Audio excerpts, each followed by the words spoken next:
Good morning. Welcome in to Hurrdat Sports Radio, presented by Centris Federal Credit Union. That's DB. I'm Ravi Lulla here at Hurrdat Sports Bar and Grill. There is no place like Nebraska, DB. No, I once used that line. Yeah? Yeah, I agree. I completely agree. That happened to be about a 65-yard run ripped off by my man Jack Hoffman, but Yeah. there is no place like Nebraska. There is no place like Nebraska. Yeah, I completely agree. A couple of other places I've been around the country with quick, brief pit stops where I was maybe entertained, but You like Charlotte? Yes, they were all very similar Yeah. to Nebraska. Omaha? I like lots of places in Nebraska. You do.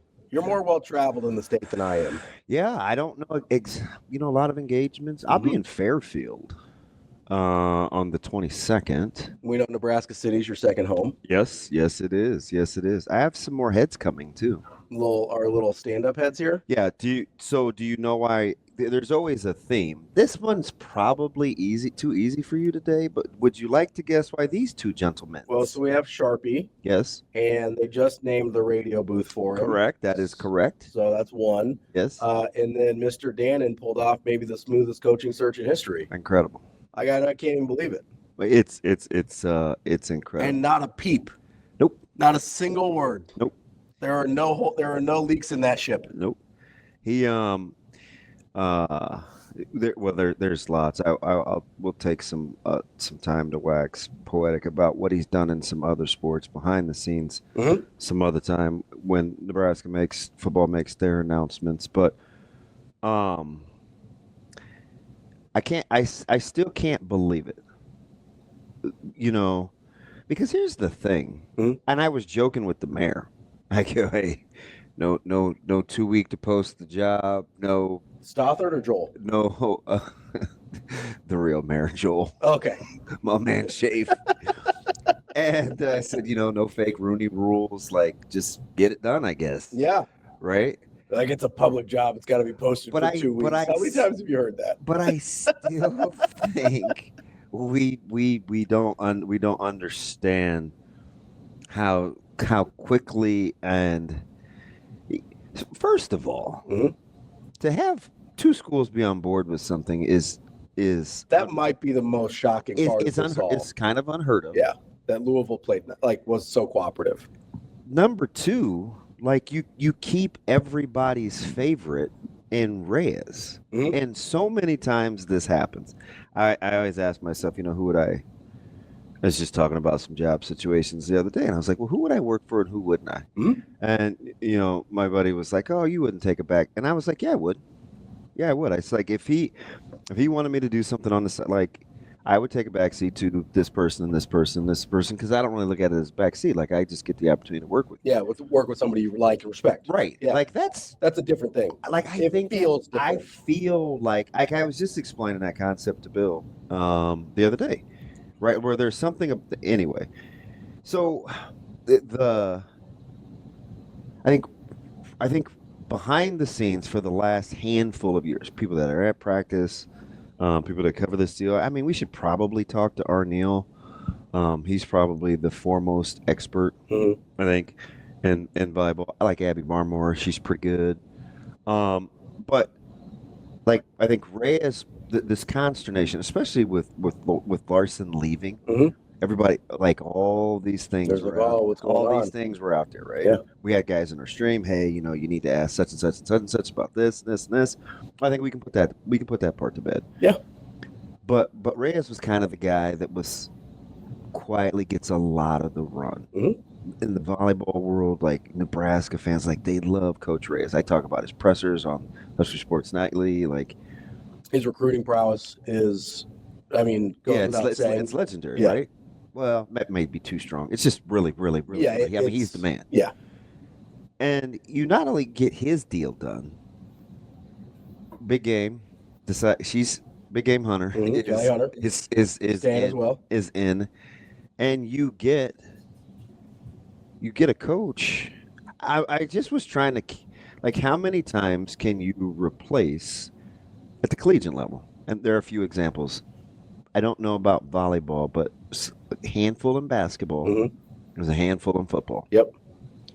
Where you get this kind of transition, this quiet, with this quality of coaches changing seats?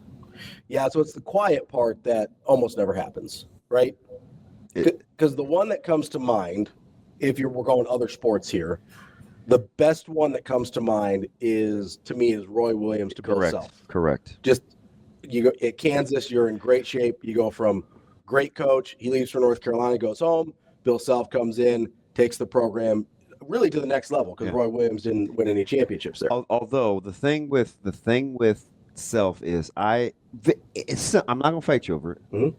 I think DBK higher profile maybe right now, held in higher regard than Self was. 100% agree. Coming from his job. Because we forget that Bruce Weber took that Illinois team to the final. Now it was a lot of Bill Self's guys, right? But that was a Bruce Weber team technically.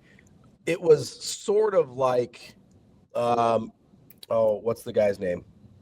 The Miami coach before Coker. The guy that got it rolling again. Oh, Butch? Yeah, Butch Davis, right? So, like, Butch Davis didn't win any championships in Florida, but that was his team in 01, right? That's how Illinois kind of was with Self and Weber. Self didn't actually get any of the accolades that he earned at Illinois because Weber took over when he left for Kansas and reaped the benefits of it, right? That's sort of how Self was. So, I would agree with you. DBK, higher regard currently at her current job than Bill Self was. It's hard to find a corollary that's that good or that is this. I wonder how you. I don't with Coach Cook because he's so strategic. Mm-hmm. But how do you get all the contracts done? I mean, this had to have been in the plan where it works for a while. 100%. And how many times did we ask this year? John Cook seems different, right? How many times have we asked that question? Yeah. John Cook seems a little different. Say this, he does. And I'm like, he seems looser. He seems more like at peace with himself. And maybe that's what it is. Maybe he's known for a while. Like, this is my last run. It felt like a guy that was trying to enjoy it. Yeah. Right? Like in retrospect, the TikToks, the TikToks and the cowboy thing and like it felt like this was a guy who knew this was his last ride. And he was going to soak up and enjoy every second of it, which I really appreciate, right? Because there's a lot of highly competitive people would be like, oh, this is the last ride. I have to squeeze every. They'd still be president of the No Fun Police. Yeah, they'd be like, oh, I got to squeeze every ounce I can out of this team, and it's a national championship or bust. And that's not to say they obviously didn't want to win a national championship, but it felt like a guy that understood his resume and was like, I can enjoy this. Yeah. Like, I'm going to give myself that latitude to enjoy this. And I'm glad he did. Like, he's earned it more than anyone probably. Yeah. Like, he's earned the right to be like, hey, I'm going to enjoy my team. I'm going to enjoy this last ride at Nebraska. And he did seem different all year. We didn't know quite what it was. Now it makes a lot more sense. Yeah, it's just, I don't know. It gives you, it's quiet confidence. And I know. I had two of my guys last night. We can't even get a special teams coach named in football, and here Cook. I'm like, listen, hold on. I think it's gonna be okay. I do. I'm not super worried about it. I do, but I do get the optics. I do too. I do get the optics. I think he made a legit. Because the optics of the volleyball thing are like the most buttoned up thing we've ever seen in our lives. Yeah. Versus the football thing where it's like, we kind of just let the old guy's contract expire. And you got the assistants. All locked up. That's what I mean. Like, it's not just from Cook to Busboom Kelly, right? Yeah. So it's also Reyes is locked up. Hunter's locked up. The Jordan Larson thing got resolved before we even knew any of this was happening. Like, it was just done. It was like, hey, we're going to drop this at 4:30 on a Wednesday, and by 5:00, it's all wrapped up. Yep. Pretty little bow on top. We know she's speaking on the 6th. We know that there's a presser today for Cook, a little celebration. And meanwhile, he's getting booths renamed and dedicated. So I mean, we had to go with TD. 100%. And Sharpie. This I'm not sure we appreciate how good of a job Troy Dannon's been doing. Yeah. Like, is that he's fair? He's pretty quiet. He moves aggressive. He moves fast. That's fine. Doesn't need a lot of fanfare. And I'm not going to do very good on emails. So some funny stories. I'm not going to do the Trev versus Troy thing, but the way they operate are very different. Yeah. Trev is much more in front of everything. Yeah. Right. Like he seems comfortable. I'm not going to say he relishes it, but he seems more comfortable out in front. And Troy seems very comfortable, just kind of operating like the G in lasagna. In silence. Yeah. I don't know. It's impressive. It is really, really impressive. And I think, and Kobe's right in the stream. You could easily make the case, and I'd have to ask TP, I think Coach, but I think he would agree. You make the case that DBK comes with better credentials Than Cook did when he was hired? Than Cook coming from whiskey. I think you could easily make that case. I mean, you just don't see a program. I mean, this is widely regarded as the best program at the university. Yeah. And it's widely regarded as the best volleyball program in the country. It's up there. I mean, yeah, people could argue with you. It's up there. Yeah, but it's probably, I wouldn't. It's probably a matter of preference at this point, right? Like, there's no real argument against it. Yeah. So I think the fact that DBK had already worked out the buyout being non-existent if Nebraska was involved was incredible. Yeah. And in Louisville, it's not like, and I get it, right? The program wasn't where the heights that it is now. Mm-hmm. But why would they have to relent to her? Because she's that good. They didn't know that then. Well, not the first time. You're talking about the runaround, the extension that they did at that Louisville, pre-Tennessee, post-Louisville, yes. post-Tennessee. Yeah. It's like, well, hey, I'll do this for you guys. Yeah. And I'm going to win here. And I'm going to blow this program up.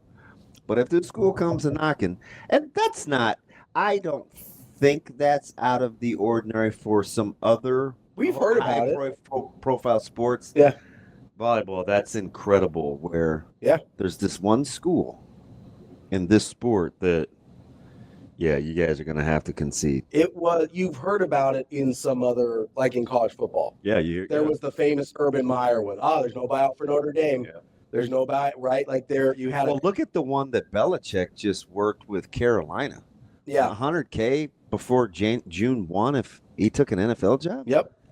And Carolina's like, oh, okay. But what else is Carolina going to do in that spot? No. Nothing. Like that's what if they win? But Belichick had at least way more leverage than DBK did at that time. Yeah. Right? Yeah. Like obviously she does now. She's going to be playing for Natties. Yeah, you didn't know you'd had 2 national runners up in 3 years, right? Like she's got the juice now.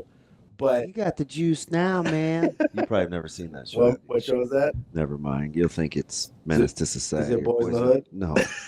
Is it Lean on Me? This one's easy. It's simply called Juice. Oh. Easy to remember. Like OJ? Sure. Selfish. He was called the Juice, right? Yeah. R.I.P. Was it worth the squeeze? Depends on who you have. No. What? You good? Yeah, I'm good. I heard the glove didn't fit. So we're going to, by the way, nice mittens yesterday. Yeah, you're welcome. I don't know. Those are from our Glow Big Red friends. Are they going to keep me warm? I don't know. We'll have to try them on. I can't use those in the booth. But you remember the $75 donations I talked about, the mittens? Those are the mittens. Yeah, I like We're going to bring them in next time so that I can show on the camera when do you have them? Yes. Yes, I do. Yeah, for our Glow Big Red friends. Glow Big Red. This is a freebie for them, but that's okay. You get February 12th and 13th, Glow Big Red giving event. You give $75, you get a free pair of those lovely Nebraska mittens. How about that? How about that? Hey, and I told you I have some new heads coming tomorrow. Some little cutouts? Yes, I think you're going to. Who do we have? I'm not telling. I don't. See, I like surprises, but I like knowing. There's like 12 more. I looked at all my pictures because every time I go, I take a picture of who's in the audience. Yeah. And he can do just about anything. Yeah. Because it doesn't matter. He's very creative. Okay. So we'll be talking about something, and then I'll come on Thursday. And weird, it's like that. He's got it. Yeah. I mean, again, dude had Phil Snow in attendance. I like it. Yeah. So he, it's. So I'm pretty excited. He stays on it. Yeah. I appreciate that. He's. I might have to go hang out with you in Nebraska City sometime. It's exciting. Yeah, it's fun. They seem like a good crew. It's a really good crew. Really good crew. I appreciate that. It seems like a fun time. You seem like you enjoy yourself. It's like the only thing that I'm pot committed to that's not Big Red Wrap Up. Yeah. Yeah. That's your crew out there? Yeah. And like Gavin and Micah, those guys those are my people at Public Media. Yeah. Well, for sure, Big Red. No, Gavin's a stud. It's not because of Severe? Well, I had to go through 2 hosts. That's true. It was K2 That's right. and now Apostrophe. That's right. So yeah, but I like both those guys. Those guys help me start. So I mean, I know you like Kugler. I don't know about Severe some days. Oh, that's my dude. He wants me to sign this form for him. I don't know how I'm supposed to get it back to him. What form? It's not an e-doc. He texts me. He's like, "Hey, can you fill this out and get it back to me?" Get it back to you how? Like just put the piece of paper in your hand, like print it out. Maybe like old school. I don't know if he knows that it's not an e-doc. You gotta maybe like print it out. You can take a picture with your cell phone and send the picture back to him. Oh, I suppose I could do that. Yeah. I mean, you still have to print it out, which sucks, but yeah. When somebody needs me to print something out, the chances of it happening just drop off a cliff. Yeah. You go from like we've had the same non-ink filled printer Yes. at our house for years. Yeah. You should be able to just. Wow, that sounds pretty good today. You should be able to just sign the picture. Who sounds pretty good? Me. It's not a picture, it's a picture. Yeah, you should be able to just sign it. Like Greg Maddox, like the pitcher? The picture on the phone, you should be able to just sign it. Oh, like his 8-ounce baby beers that he drinks. He's proportional. His 4-ounce flight of Miller Lite. Did you know they make flights that small, Shane? Sometimes you just need a little bit, Speaking of flights, man. And that's totally on me. How does that happen? I don't know, but what happened? This is terrible. And I know people get mad at this when they're watching something. Mm-hmm. So I don't mean to be insensitive, but it was on so I was on Summit League. I was on Summit League Network, which has an affiliate. Yeah. Well, that affiliate has lots of channels Sure. that I can peruse. Every one of them was covering the air, the crash between the passenger plane and the helicopter. Yeah. And why is it that the last handful of years there's been so many close calls? Yeah, I don't know. I imagine there's some miscommunications we're having. I have to go to Chicago tomorrow night for The Buckus? Yeah. With Christian? Yeah, the dinner's on Saturday. I'm a representative. So I'm going with our athletic director. What does a representative, like what does that mean in this context? As a member of the staff. Okay. Traveling, Coach Lamanji's condition is a little so we're going, and I'm gonna be sitting in the runway because I haven't flown commercial in forever. Just knock it off. I didn't say anything. And I think I might be nervous. Yeah. Kinda. I'm not a good person to talk to. I don't like flying. So. Oh, really? Oh yeah, no, I hate it. Oh, it's fine. I'm not a fan. And it's just Chicago. I'll drive to Chicago. When we go to Chicago, we drive. Oh gosh, that sounds miserable. Well, it's because you like driving with me so much. Dude, now that is miserable. That is definitely miserable. Yeah, no, I don't like flying. Yeah. So just a quick. It's not for me. It's not a bad. Chicago to Omaha is not a bad flight though. It's like what, an hour in the air basically. Yeah, I hope so. Yeah. I hope so. In and out. Yeah. Yeah. It's one of those things where communication has kind of been at a minimum. I did finally catch wind of From what CJ? I'm supposed to wear. No, Kirkman. No. Tom is tough on me. I'm on a need-to-know basis. He did offer to take me to the airport. He'll leave his vehicle there, so I'm okay with that. Oh, that's nice. Yeah, like a 6:10 flight maybe or something. AM? No, PM. Oh, that's not bad then. No. AM's a little aggressive. No, it's only because Miss James did the flights. If TK did it, we'd be screwed. Yeah. Yeah, she's the brains. Well, that's important. Clearly the brains. Clearly the brains. Yes. No, see, you don't even get me started. It'd be a slow unravel. AJ's so good at her job. Coach Lamanji he acknowledged her during our team banquet. Really? Yeah. That's how you know somebody's pretty good at what they do. Yeah, that's not bad at all. No. So I'll get there safely. I'm sure it'll be great. I'm sure it'll be fine. Now, apparently all these people aren't a fan of flying anymore. Yeah, I don't like flying, man. Hey, my man, his ears must have been burning because I was talking about him in our staff meeting yesterday. Hey, Mike D. Well, I'm Mike D, and I get respect. He doesn't like Ravi's mic. Yeah, I've had several comments. It sounds like Pretty I'm good in my headphones. talking in a closet. So Yeah. I don't know. You need to get some of that hair out of the way. Do that. Like this? No, I'm talking about that. Oh, hold on. Let me. Look like you got Mr. T in a headlock. You can't do that. See what Mike D says. There. Is that better, guys? Probably not. Steven, our well-actually guy, of course. Yeah. This is Damon. Yes. You realize it is the first air event in 16 years. I think the odds are in your favor. Well, actually, That is kind of a no, it really is. Like that's There's the Steven. Steven, you realize like the fear of flying is not a rational thing, right? And not even that you're afraid of flying. Yeah, because I'm not. because you do it all the time. Yeah. It's just a different circumstance, right? Right. Which you don't love when things. And I can't imagine there's going to be a ton of people leaving Omaha tomorrow night. It's not a No, it's not a ridiculously really busy- big travel weekend or anything. busy airport. No, I don't think so. I don't know what's happening with the microphone. Yeah, so we're gonna shout out these two guys, and we get Sharpie's ace at 8 today too. Yeah, we got our guy Benny McLaughlin, Benny Mac, not Bernie Mac. I started to maybe take notes so we could stay on schedule, but then I was like, Nah, that's not gonna happen. let it ride. He'll join us at 8. Brian Edwards, our Vegas insider, joins us at 8:45, and Michael Bruntz from Husker 24/7 joins us at. We could double dip in baseball a little bit. Ooh, lots of baseball today. Talking baseball. I talked baseball yesterday. With you. After all your ridiculous hot takes yesterday in baseball, That wasn't a hot take.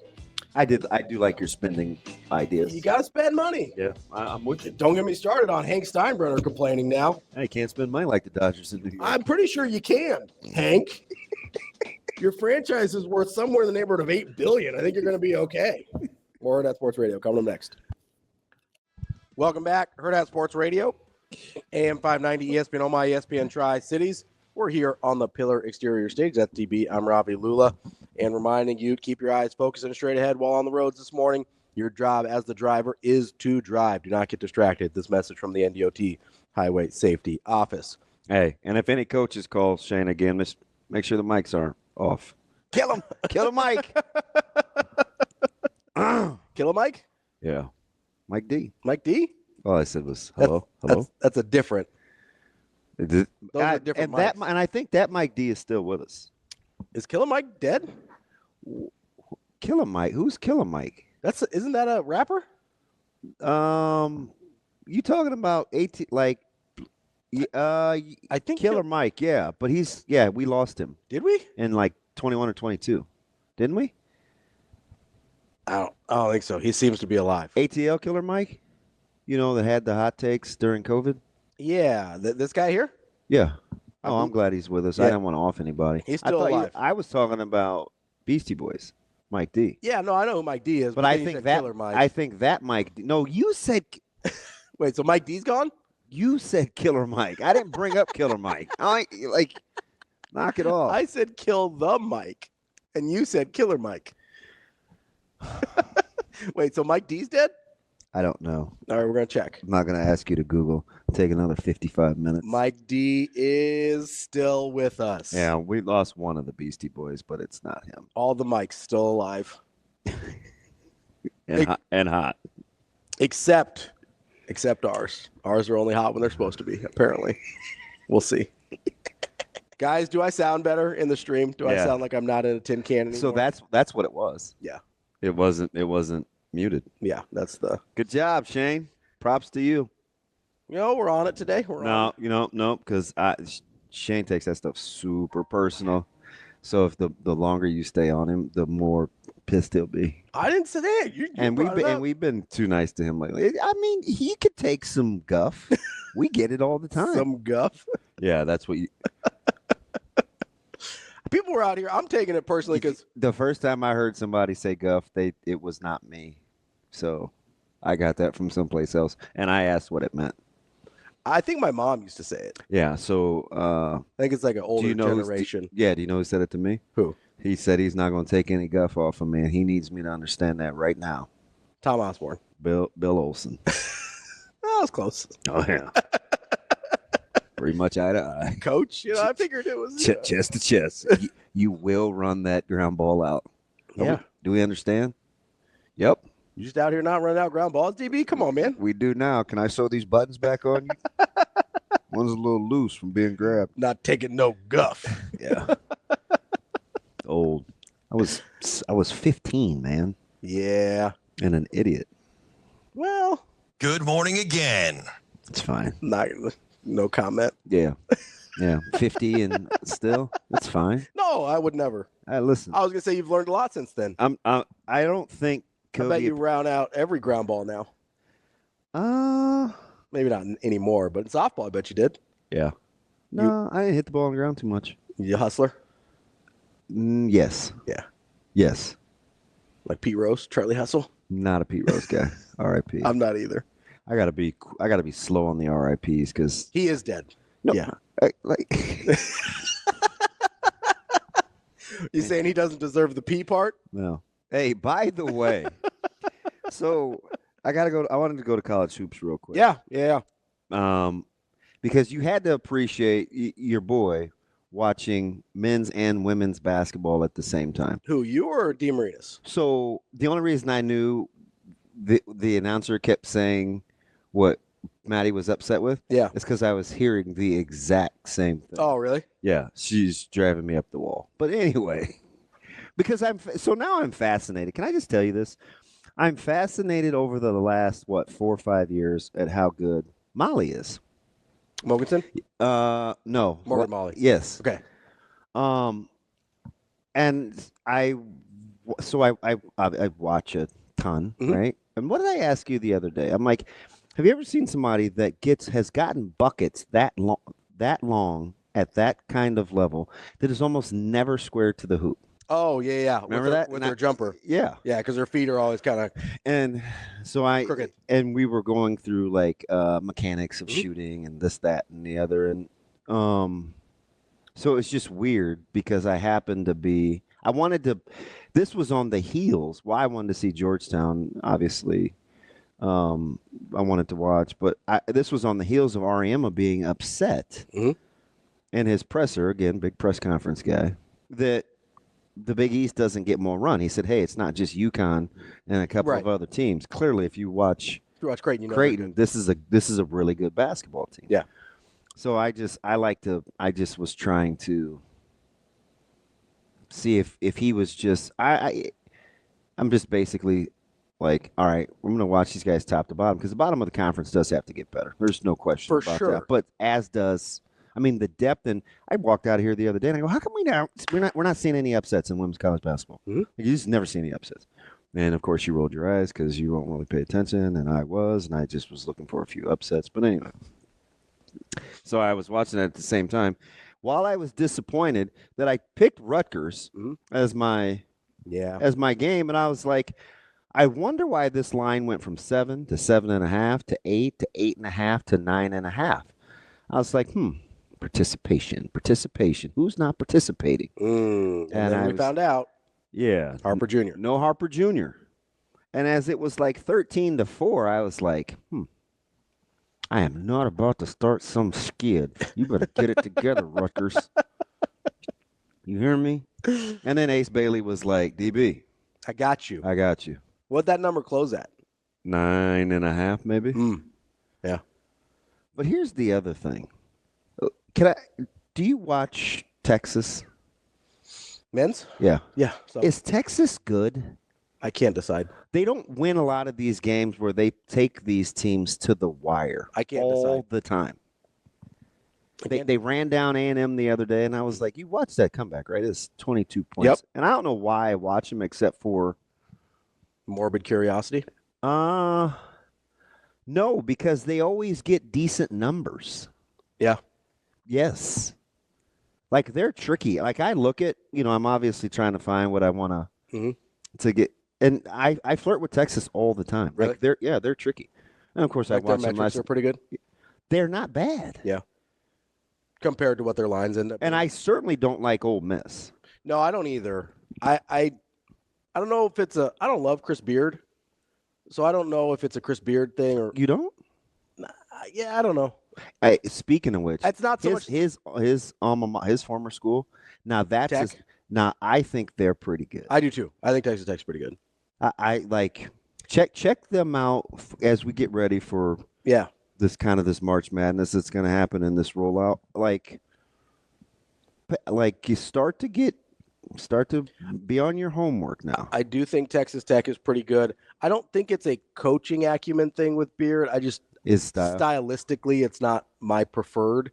I also I do want to, I was watching some SEC last night, a little Alabama, Mississippi State. Yeah. I know I took a little guff, as you say, about my Mark Sears take.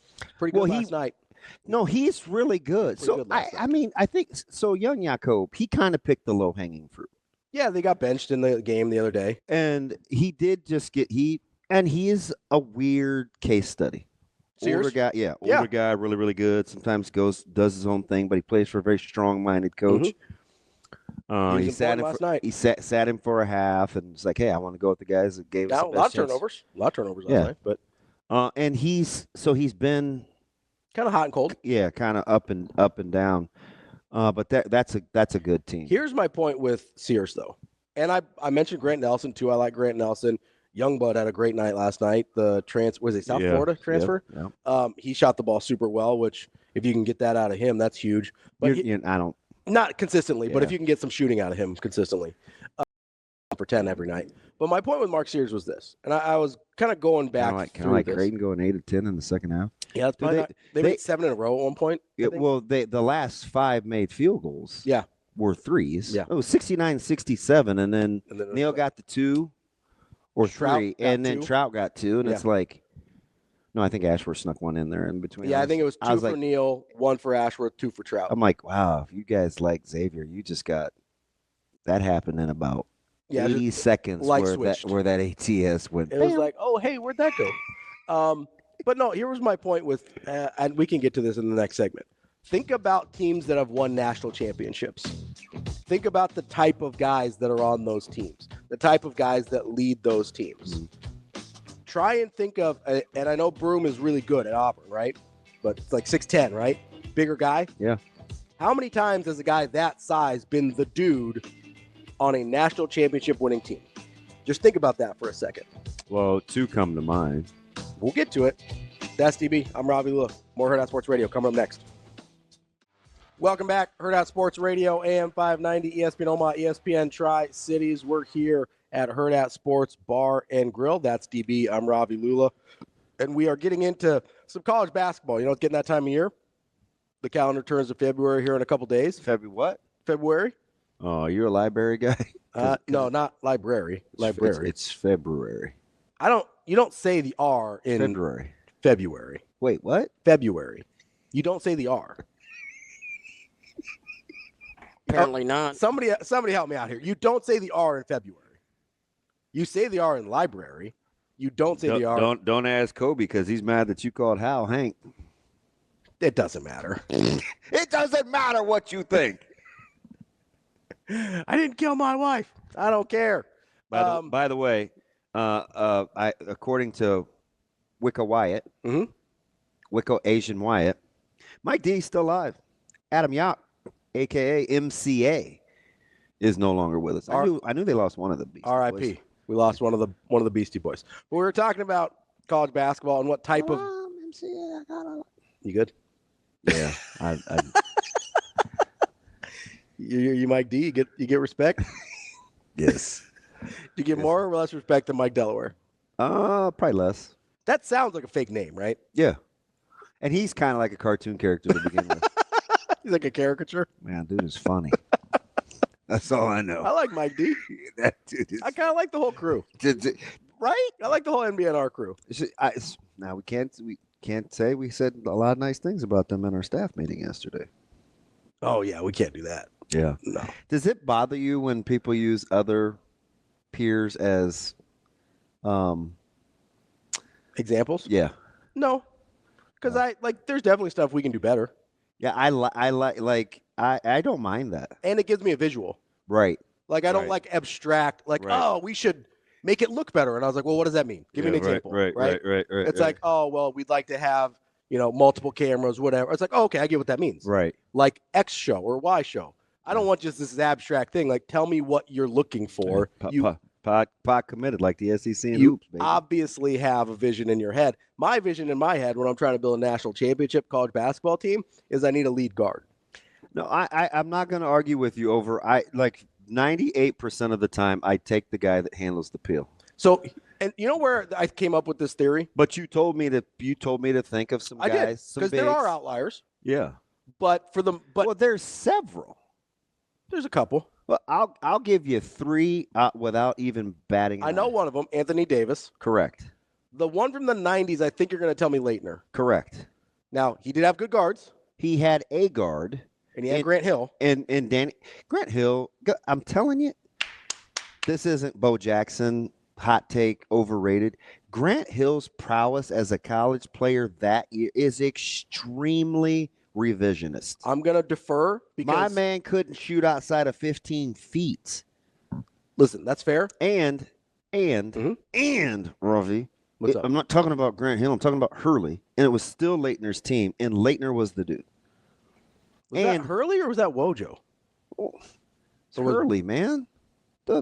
What year was Wojo? Listen, don't mess with me over Duke history. I'm asking. Leitner's running mate was. When was Wojo there? Hurley. I don't know. It wasn't Hurley. Okay, I'm just asking. I told you, my firsthand experience with college basketball starts like mid-90s, so this is a little ahead of me. You're missing the most prolific, maybe of all time, even though Leitner was the biggest winner. The most prolific big? Yes. He gets all the run. He even gets the moniker of how Danny Manning? Correct. Danny Manning and the Miracles? Danny and the Miracles. Okay, that's fair. Okay, we're talking about three guys going back to 1988. I didn't even try. I mean, we could go through the list. I have the champions up. I mean, does Gordon? So they had to win. Had to win it, yeah. Okay. Now listen, but Gordon Hayward also had the ball in his hands a lot. Well, you didn't give me. So does Janai Broom. I understand that, but if I have a preference, and I'm not fighting you over Sears versus Broom. If I have a preference, but 99% of the time, I'll take the guard. That's my point. Is in NCAA tournament settings, and the reason I came up with this is because I was trying to figure out before Creighton broke through and made a Sweet 16 why they struggled so much in the NCAA tournament. And most of the time, their best players were forwards that didn't have the ball in their hands very much, right? You're looking at Corver, you're looking at Dougie. You go back, like you had Rodney Buford, who was really good, but the rest of the team wasn't up to the same standard around him. So I did not know, and that was my neighbor for Nate years. Funk. That was my guy, like softball the whole nine. Like Buford was my dude. I did not know he was a 2,100-point scorer. Yeah. He was second until last night, right? Listen, I kind of misremember how good he was. Oh, yeah. He's. Do you know why? Why? I'm going to tell you why. He was so gifted. It never seemed like he maximized. Oh, it looked like he was like gliding. Yeah, like I'm telling you. It looked easy for him. He's probably Buf is probably one of the better athletes I have ever been around. And I'm telling you, I've been around some fellas. So can I ask this question without it being weird? Sure. So with Buford, those guys that everything looks easy even though they're trying hard? Yeah. Was he one of those or was he not trying hard? I don't know, but everything looked easy. Okay.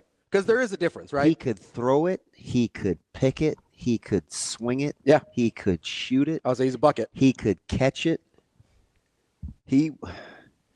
His twins were good. They were good at baseball. Yeah. Reagan and Rodney? Oh, yeah. Because there's guys that I saw that stat, and now Harstead, that's in my wheelhouse because that's like I go back to I've been a sports nerd my whole life.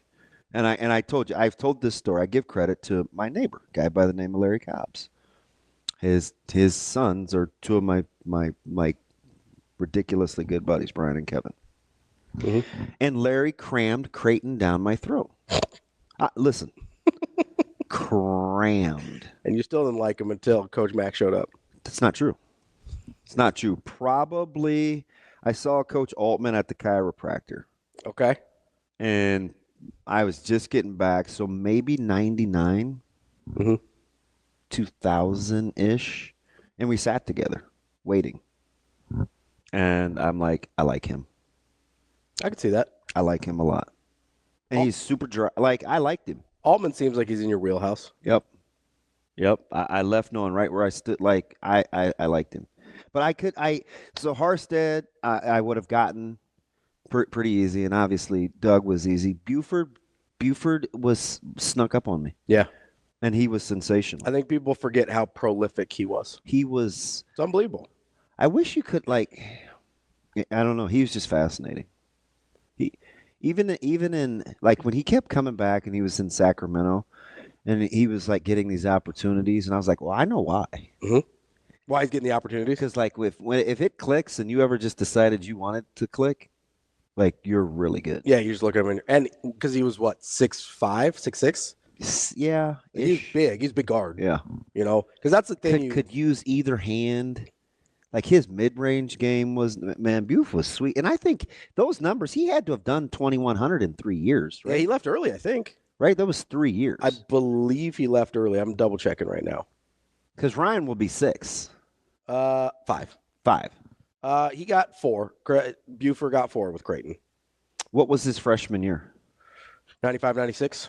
No, I know the year. Points per game? Yeah. 14.5. Okay. So he got off to a good start. 14.5, 20, 19, 19. Yeah, dude was unbelievable. Yeah. And good shooter, especially for the time. Yeah.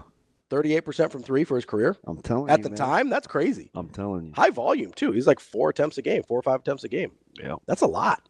For mid-90s? I was like, that's a lot. I would not have got, I like doing that, the trivia stuff. Yeah. I would not have put him in the top 3. So I'm going through. Which is embarrassing, considering my affinity for him. I'm going to go through this list here. Okay. Of recent champions. Yep. So you got UConn the last 2. Yeah. Obviously, you had good bigs there, but that was a pretty balanced team in general. Advantage bigs. Okay. Kansas 2022. Wow, that was such a weird That was a weird team. I'm looking here. You had the Ochai Obaji teams. Who else did you have I on that would team? go. Jalen Wilson was on that team. Christian Brown was on that team. DeJuan Harris was on that team. That's guards. I remember I didn't want Brown to come out early either. You've got because your big. Okay, I'll give you guards there. That's guards. I'll give you guards. That's guards. Baylor in 21. Guards for sure. You've got nothing in 20. Virginia in 19. That's guards. Yeah. You got your Kyle Guy. You got your Ty Jerome. And Hunter. Yeah, those are guards. Nova, that's guards. Carolina 17. That's tough. Really good rebounding team. Didn't shoot it particularly well. Let's go push. Push on that one. Yeah. You've got Nova before that. Guards.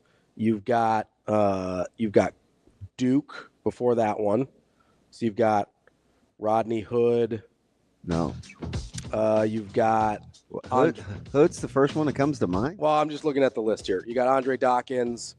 Jabari Parker's probably the best player on that team. Yeah, he was. Semi Ojale. Who was the guard that had the tourney of his life? Who was it? Jones. Yeah, was it Trey Tyus Jones? Tyus Jones. Trey Jones. Quinn Cook. That's probably a push between Okafor and those guards. It's not as hard as you. It's not as.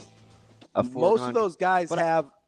I would take guards. Most of those guys have one of those dudes. I still think Broom and Sears is a better discussion than you're giving it, though. Oh, Broom's great. I'm probably taking Sears. That's DB. I'm Ravi, Lulla, Ben McLaughlin coming up next. Kicking off hour number 2 here on Hurrdat Sports Radio, presented by Centris Federal Credit Union. That's DB. I'm Ravi, Lulla. And we're joined now by our friend Ben McLaughlin from the Husker Radio Network. What's up, Benny Mac? Good morning, friends. Happy Thursday to the both of you. Hope your day started swimmingly. Swimmingly. Not to be confused with Bernie Mac, which your colleague Matt Coatney said there were some similarities. Yeah, Coatney, like he was on in all his glory last week, so we had a couple of Bernie Mac's references. So Coat got loose last week.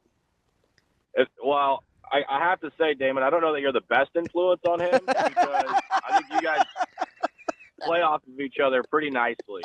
The things get away from us in a hurry typically in the commercial breaks of the studio on Saturdays. So I'm noticing a common thread here in broadcasts that get away from people, and it's the guy to my left. Downtime. Yeah.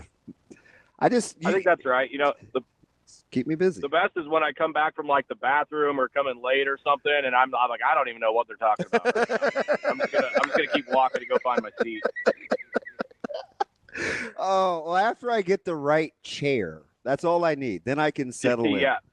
That's the biggest difference between you guys. You like a little elevation. Yes, long as my chair is good, I can function. I'm torn on where to start. I want to start with kind of yesterday, and man, you guys, it's so cool to watch your relationship with Sharpie and the booth, and that's a place we've got to go to to go to work, man. How cool was that? Yeah, I had kind of heard rumblings that they wanted to do something. I didn't know exactly what and how fast they would do it. So it happened really fast. I didn't have a lot of time to kind of think about it until last night, until after everything had happened. And, to see the way not only Greg, but his family got to experience that. Two of his daughters were there, and he's got another one that lives in Florida, and they had her on FaceTime. To me, that was just as cool to see their reaction. And then obviously Greg had no idea. The way Troy Dannen and his staff were able to execute that, to keep it a surprise from him. And of course, in typical Greg fashion, not only did he handle it like a pro, but he was slinging zingers at everyone there too. So it was a really cool experience. And as you know, Damon, now that every time we walk in that booth, we're going to see that name plastered above, and he's always going to be with us. Yeah, 100%. Hey, he has this uncanny ability. Like, there's lots of things I would take from him, but he has this uncanny ability to not be emotional. But I know he is, and he can talk through and deflect like no other. It's so seamless how he can always not make it about him. It's incredible. Yeah, and I was just about to say it's because he doesn't like the limelight on himself. Like, here's a perfect example. I've got a couple kids at home, and we all know what he's going through. And he finds out my 4-year-old's sick. And he's like, well, how's Kennedy doing? It's like, dude, she has a runny nose. She's going to be fine. Like, how are you doing? Yeah. Like, he always finds a way to put it on somebody else other than himself, whether it be, asking about the well-being of somebody else, or making a funny joke about you, or, talking about the Super Bowl, whatever it is. He's just got that ability to make things light. And I think that's why he's so approachable and why everybody likes him so much. Yeah, I might have to, just for no offense, because I know you're a diehard, but I may have to just cheer for the Chiefs one more time. Even though I'm telling you, I'm eye rolling and I'm over their greatness and excellence and execution. But for Sharpie, man, I may have to cheer for the Chiefs one more time. Yeah, it's weird because, I'm borderline psychotic when I watch those games. Yes, you are. But it was weird during the AFC Championship. Like, as the game was progressing, he was what I was thinking about. Like, I was like, I just want this so bad for him to get to experience this and, finish this the right way, give him some more joy. And then obviously, for personal interest, I was pleased as well. But for the most part, I kept finding my way back to him. And I think a lot of people that know Greg know he's a big Chiefs, he's a big Kansas City sports fan, big Royals fan, big Chiefs fan. So it was pretty cool that you got to experience that last Sunday. Let me ask you something. You watched these guys forever. Did you ever think you would get to the point where you just expect them to win? Did I think I would ever get there? No, because of what I experienced on Saturdays. Like, there's been so many inventing ways to lose. Yeah. That it kind of offsets a little bit what happens on Sunday. It's amazing how one result always happens on one day and one result always happens on the other. Like, they're never mixed and matched. Because Nebraska is the only team that you historically cheer for that is like that has predominantly been a winner, right? You don't gravitate more towards winning franchises normally, right? No, I've done my fair share of losing with teams that I like. It was a brutal stretch for the Royals there before the 14, 15 teams kind of took off. Obviously, last year was a nice surprise. And Kansas City, like, contrary to popular belief, and 80% of new Chiefs fans believe, this isn't how it's always been, you know? Like, it wasn't that long ago that I'm sitting in my living room with a Brody Croyle jersey on in tears that they're losing 34-3 to Cleveland. So, yeah, to those new Chiefs fans out there, this isn't how it always is, as I always tell my wife. Like, what they're doing right now is not normal. So I got to ask, were the tears because of the score of the game or because you spent money on a Brody Croyle jersey? The good news was, I think at that time I was like 12. Okay. So it was gifted. And I feel bad for the poor soul that thought that was a good idea. Like, this is a good purchase, you know? Forget like Eric Berry or Brandon Flowers or Derek Johnson. No, we're gonna go Brody Croyle, the pride of Alabama, for this one. But better than Tyler. As a 12-year-old, you don't really care. So, who's your favorite? Who's your all-time Chief? You can Jamal say Charles. I was gonna say you can say no. I was gonna say you can say anybody but Holmes or Charles. You can't take the Longhorn. You got to understand, Damon. He was the only good thing going for about 9 years in Kansas City. Gosh, B. And they had before Jamal. I mean, like, Priest Holmes. I'll say, are you too young for Priest Holmes? Larry Johnson, very good. But you got to understand, like, when Priest Holmes had the neck injury and he retired, like, that was when I first started understanding football, like watching it to not just for the final score. And then Larry Johnson kind of took over, but Jamal was like, when that laundry list of terrible quarterbacks by Kansas City's perspective, he was the only thing going right and just electrifying. And part of it too is like, you can't beat him, join him, because I know what he did to us in Lake. Oh, we lose him? Nope, I think we still got him. You still there, B? There he goes. There you go. Hey, I want to stay right. You're good. You're good. I want to stay with that. If you can't beat them, join them. As I transition to Nebraska baseball, what is it if you always beat them and you still join them? Like, is that kind of what Haligso's thinking? I hope so. How cool is that? Cool. I know he's got some really close friends on the team. He and Jackson Brockett have been tight forever. So I think it's cool for them to finally be on the same team. But the other thing we need to understand is he's coming in at a dire position of need for Nebraska. Yep. Like, plug him in. Like, we need to carry him in a roll of foam. He needs to be in a bubble. Like, nothing needs to happen to him. And he has battled some injuries historically in his career. Yeah, it's scary to think about because Josh Caron has been such a workhorse for this team.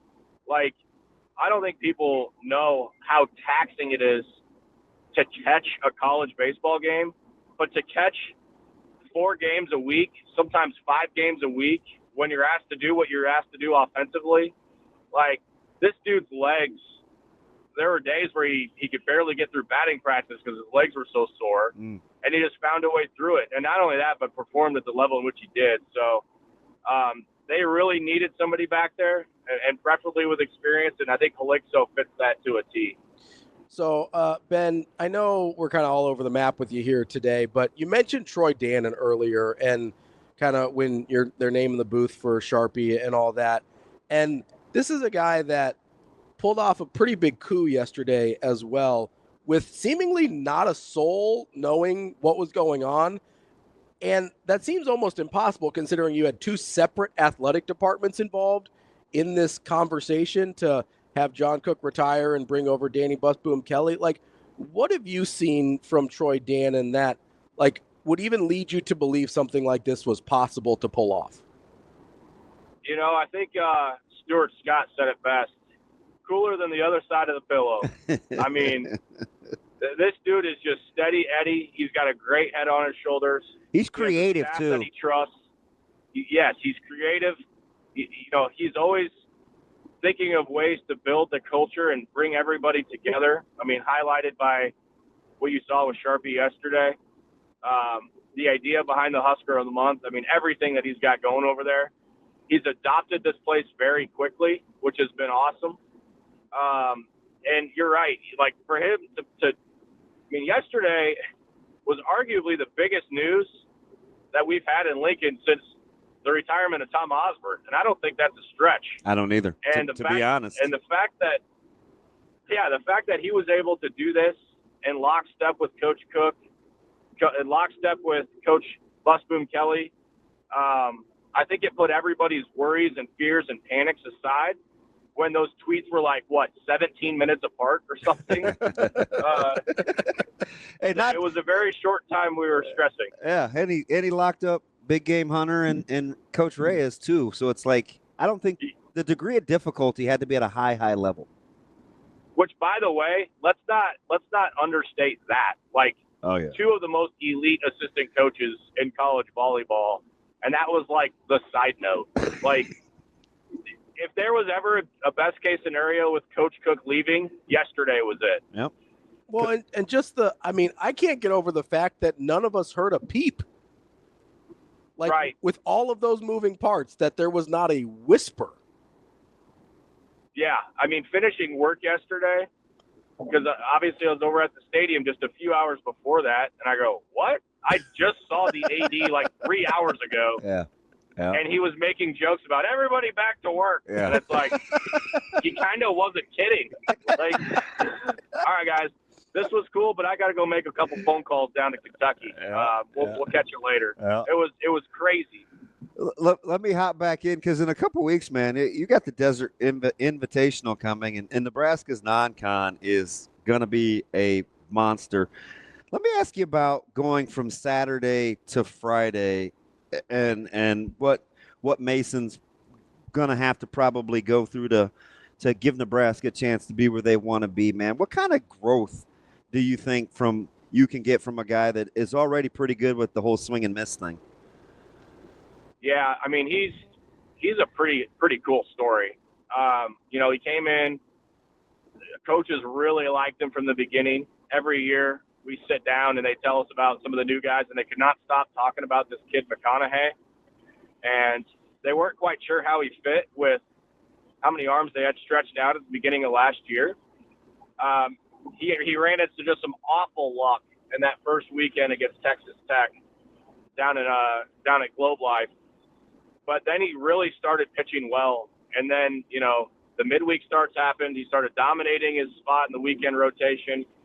And I think the thing that's really going to help him, Damon, to answer your question going into this year, is he had some starts where Nebraska needed him. I mean, let's not forget, he had the ball when Nebraska's season was on the line in Stillwater against a really good hitting team and a place that we could all hit home runs. I mean, it was a tough chance for him, and he had to battle through it.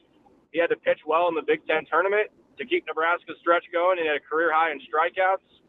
So he's steady Eddie. He's a lot like Rob Childress personality-wise, so they get along great.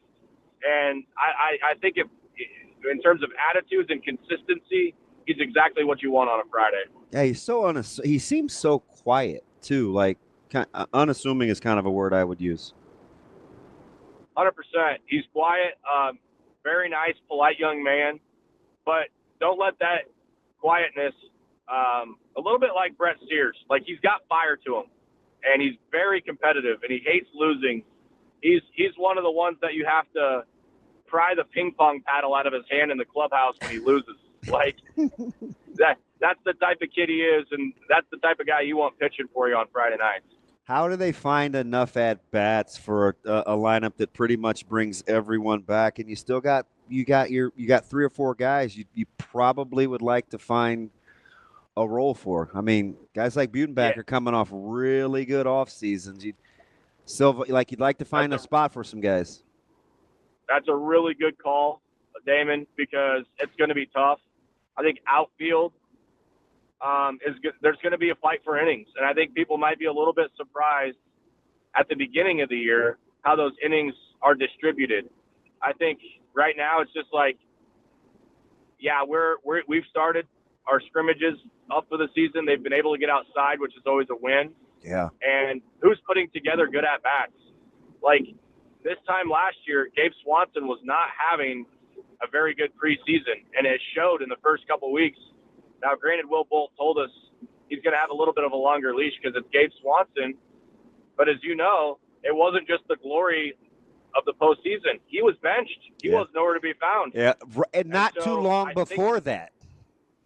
Yeah. So I think there's going to be a few situations where there's going to be surprises in the lineup, and it's going to be heavy competition for first base, for DH. I kind of think center field's up for grabs right now, and you wouldn't think that with Riley Sylvan's production, but they are in love with Ravi Bolin, and you got a guy coming over, the Summit League Player of the Year, who knocked 25 bombs last year. So there's going to be a fight for innings. There's no question about it. Ben, you mentioned all of this. This gets started in basically 2 weeks. I think it's the 14th. Yeah, down in Arizona. Have you mentally prepared yourself for baseball season yet? I will say making a bowl game helps tremendously because I just get really bored in the month of December. That's like how long? But yeah, right now it's a little bit of a firestorm. You're never really ready, but the first time you hear that ping of a bat, you're like, okay, I'm good. Like this is where I need to be. It's a great time of the year. I love this time of the year so much. My wife's really going to love it. That opening day is on Valentine's Day this year, which is awesome. So I bogeyed the first hole already. But you know, it's part of the deal, and I'm really excited to get back out to the ballpark. I just want to see if Kennedy has any jokes for you not being at home I'd watch you guys FaceTime and have her say something pretty slick to you on the phone. Well, Mom said it sure would be. Mom said it'd sure be nice if you were here, Dad. I put her boot on the wrong foot this morning, and she didn't let me forget about it. So we're off to a flying start this morning. Hey, real quick, as we're kind of transitioning all over the place, obviously you got the huge schedule that's happening in the heart. You'll be in the heart of baseball, somewhere between Evanston and College Park around spring game time. What would you do if you're in Nebraska and you've got to do some sort of spring event where you generate revenues, but you don't necessarily want to do a game either? You treat it like another practice with a few tweaks. What does Benny Mac do? Yeah, well, man, I wouldn't be making very much money if I had to make this call because I'm not that creative. But I think having some type of scoring system, like I know one year they had kind of the odd scoring system with like catching punts and other little competitions and things like that. Like you have to make it entertaining, but at the same time, like Damon, I think you're walking a fine line with what you want to do in terms of production as a football team. So that's where mine's sharper than mine. I would imagine it's split up somehow, maybe offense, defense, or however it is they want to do it. But you have to do some things that are entertaining for the fans. But the good news is they're at the right athletic department to do something like that. I think, whatever it is that they decide will probably go over well with the fans and also make sure that it's a day that is good for their football program as well. Benny Mac, can I make a pitch to you here for the spring game? Tell me. Adopt the new Pro Bowl games model. Do just a bunch of goofy stuff that the fans will love to see. Like flag football? Give me like a skills competition. Give me a dodgeball game. Give me a flag football game. Give me all of it. The fans would eat it up, and you don't really have to worry about the contact and issues of trying to play a real game in spring. Give me the Nebraska Jack Hoffman Memorial Pro Bowl games. Whatever you need to do to get me to authorize that, you have it. So forge my signature, make the phone call on my behalf. I'm all in on that. I think that'd be awesome. Hey, who are you taking in the dunk contest tonight? You going back with Jeremiah Charles? You there, B? Sorry, lost you again. No, you're okay. Who are you taking in the dunk contest tonight? You going to take Jeremiah Charles again? Oh my gosh, I think it's going to be electric. He's the reigning champ. I mean, clearly he's been in the lab, right? I mean, he couldn't have known this is a surprise. So I got a little birdie that told me that Harburg is the guy that is kind of the most dialed to come back with a vengeance. Ooh, okay. Is he the most underrated and underappreciated athlete on the team in like the last 10 years? Yeah. It's almost like when we heard that Brandon Riley was the fastest guy on the team, and you're like, who? Like, this was game-winning catch Brandon Riley. Like, Heinrich Harburg is almost alien status, I have to imagine. So I'm looking forward to seeing what he has, too. His frame is spectacular. Like, he looks like he was built in a lab. Yeah. And he plays like it. Like, the physicality, the speed, the versatility, and one of the easiest dudes ever to root for. Yeah. So, yeah, give me him. I'll take him. Give me him to bring it home. All right, I'll give you the dark horse. I don't know how serious he'll be because he's silly, but keep an eye on Quinn Clark. Okay. Okay. What? I feel like you have some intel here. He's really, really explosive. He has these ridiculously long arms, and he likes to hoop. Like those guys, they have their little pickup teams and stuff. Like, I think Quinn is probably my dark horse. I just don't know how serious he'll be. You know? Well, maybe once he sees Jamal Charles go off the window between the legs, it might ratchet his intensity up a little bit. All right, B. You be safe, man. I hope to see you before you get on the road. I owe you a couple ginger ales, so looking forward to it. Yeah, let's make it happen. Thanks, guys. Have a good one. appreciate it, Benny Mac. That is Ben McLaughlin from the Husker Radio Network. So I was thinking of a guy for a dunk contest. Yeah. I don't know if he's going to participate or not because I don't know who's participating. I gotta see the. I didn't look at the list. Yeah. But hear me out. Okay. You've got length, pretty good height. I think he's got long arms. Bly Hill. Bly's not going to participate, but you talk about bubble wrap. Yeah. I'll put that guy in bubble wrap. That's fair. Yeah. I'm just saying, if I'm looking at like body types. I think Emmett Johnson is going. Okay. So Emmett, some of those like smaller guys look more are like bouncy, like they're explosive. And Quinn is long. I was looking for maybe a guy that had a little bit, like Quinn Clark, had a little bit more height to him. Yeah, Harburg's going to be the Dominic Wilkins 6'4", 6'5", with the power. Yeah. And maybe, Jeremiah will be the graceful guy. High flyer, the glider. That's DB. I'm Ravi, Lulla. We'll be back. More Hurrdat Sports Radio coming up next. Welcome back, Hurrdat Sports Radio, AM 590, ESPN Omaha, ESPN Tri-Cities. That's DB. I'm Ravi, Lulla, and brought to you by our friends at Centris Federal Credit Union. Make sure you get to centrisfcu.org to talk to one of their experts. They've got you covered, whether you just need your regular banking services, checking and savings, if you need a car loan, looking for a mortgage, maybe you're opening a small business, Centris has you covered. Make sure you get to centrisfcu.org, federally insured by NCUA and an equal housing lender. DB, we've had this thing come up a couple times here in regards to the Coach Cook retirement, Coach Busboom Kelly announcement. I think we were a grand total of about 20 minutes apart between the announcements. And I think our chat skews a little younger sometimes. And somebody asked, is this what it was like with the handoff from Osborne to Solich? Good question, but no. I don't remember the sequence of events. No. What happened? So I'll give you a couple of similarities, though. Sure. I think most people thought both coaches, Coach Osborne and Coach Cook, had more in the tank. I do think there had to be something to the timing.